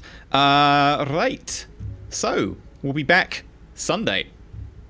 It's going to be an interesting episode. Sunday. Remember, we're moving. No more Wednesdays. Yeah, Sundays. no more Wednesdays, Sundays. Yes. We will be an hour earlier as well. So 8 p.m. BST, midday PDT, whatever it is normally, an hour earlier. Sundays from now on, no more Wednesday sessions. Just make sure I drill that into people's heads, just to make sure we've got that down. Not literally, not unless they've been bad, in which case Carolinas can do it and it'll be really fun for him. Yeah. Just implant them so that if they think of the stream being on Wednesday, it pops in their brains. Oh dear. Okay, so before we go, Aavak, what are you doing where people find you? Well, currently on my YouTube channel, I am playing through Zombie Night Terror. Just finished the second act. If there's interest, I'll go on to the third act. We're completing each level and then going for the challenge, completing all the challenges once I've done that. And I am also playing Divinity Original Sin in a collab with Lady Sheelab. Playing Terraria in a collab with Meta Celine, 2 collabs there. And Halcyon and RimWorld at the moment, as well as Rogue Wizards. RimWorld, I've just started an Alpha 15 build. It's reasonably modded. Not as heavily modded as some people, but yeah, it's not a bad one. I'm enjoying it. Very hard. It's good. Cool. Bethem. Right, my YouTube channel is Mangledpork Gaming, even though I'm Bentham, because why not have 2 names? It doesn't confuse things at all. Where I'm continuing with... Oh, now you've told everyone the secret. They're supposed to not get it till, like, they've been watching for 3 years, and like, oh, right, that was the pun all along. Just pretend it never happened. Yeah.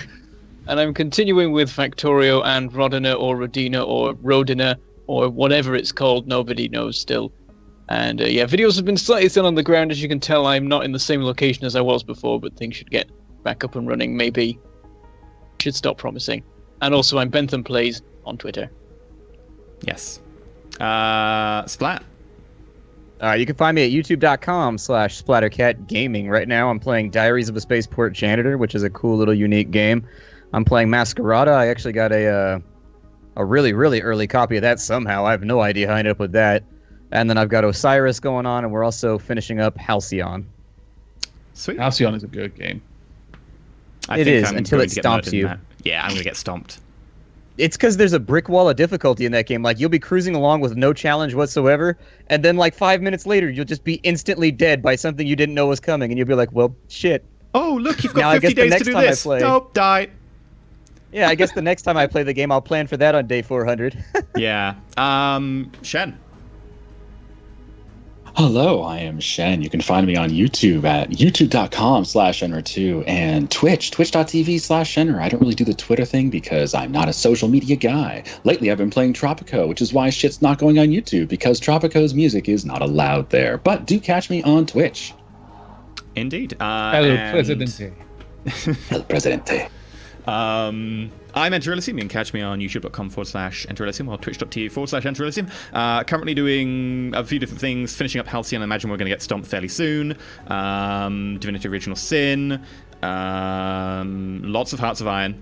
Hearts of Iron fun. And also I started Children of the Dead Earth, which is like a super realistic space combat sim which is really interesting. It's got like complete end-body simulations for orbits and everything. I find it really fun. It's kind of niche. But yeah. So, before we go, do remember to go check out the Patreon. We will be, I believe, it might not be calculated by Sunday, but it should be by the Sunday after. We should have all the rewards and stuff calculated, so we'll start having those, including, like, there will be backer names at certain tiers get on this end slate, so your name could be, like, literally, like, here somewhere. So look out for that.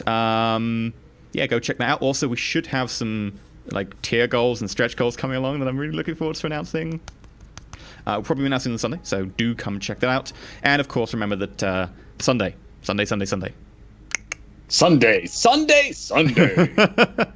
And you will see more of ooh. I love being NPCs. But yeah. We can tell. I swear you've plucked that character straight out of the Tamarian language. I am certain of it. Tamarian language? Tamarian language. The arms wide open? Oh, yeah, yeah. Really? No, Shaka. it's been a while since I've seen the episode. Shocking. I know the memes and stuff. It's a while since I've seen the episode. Anyway, Card and Dathon at Eladrel. at Tanagra, when the walls fell. Yeah. Anyway, so it's goodbye from me. It's goodbye from everyone. And remember, just to roll for it. Bye-byes!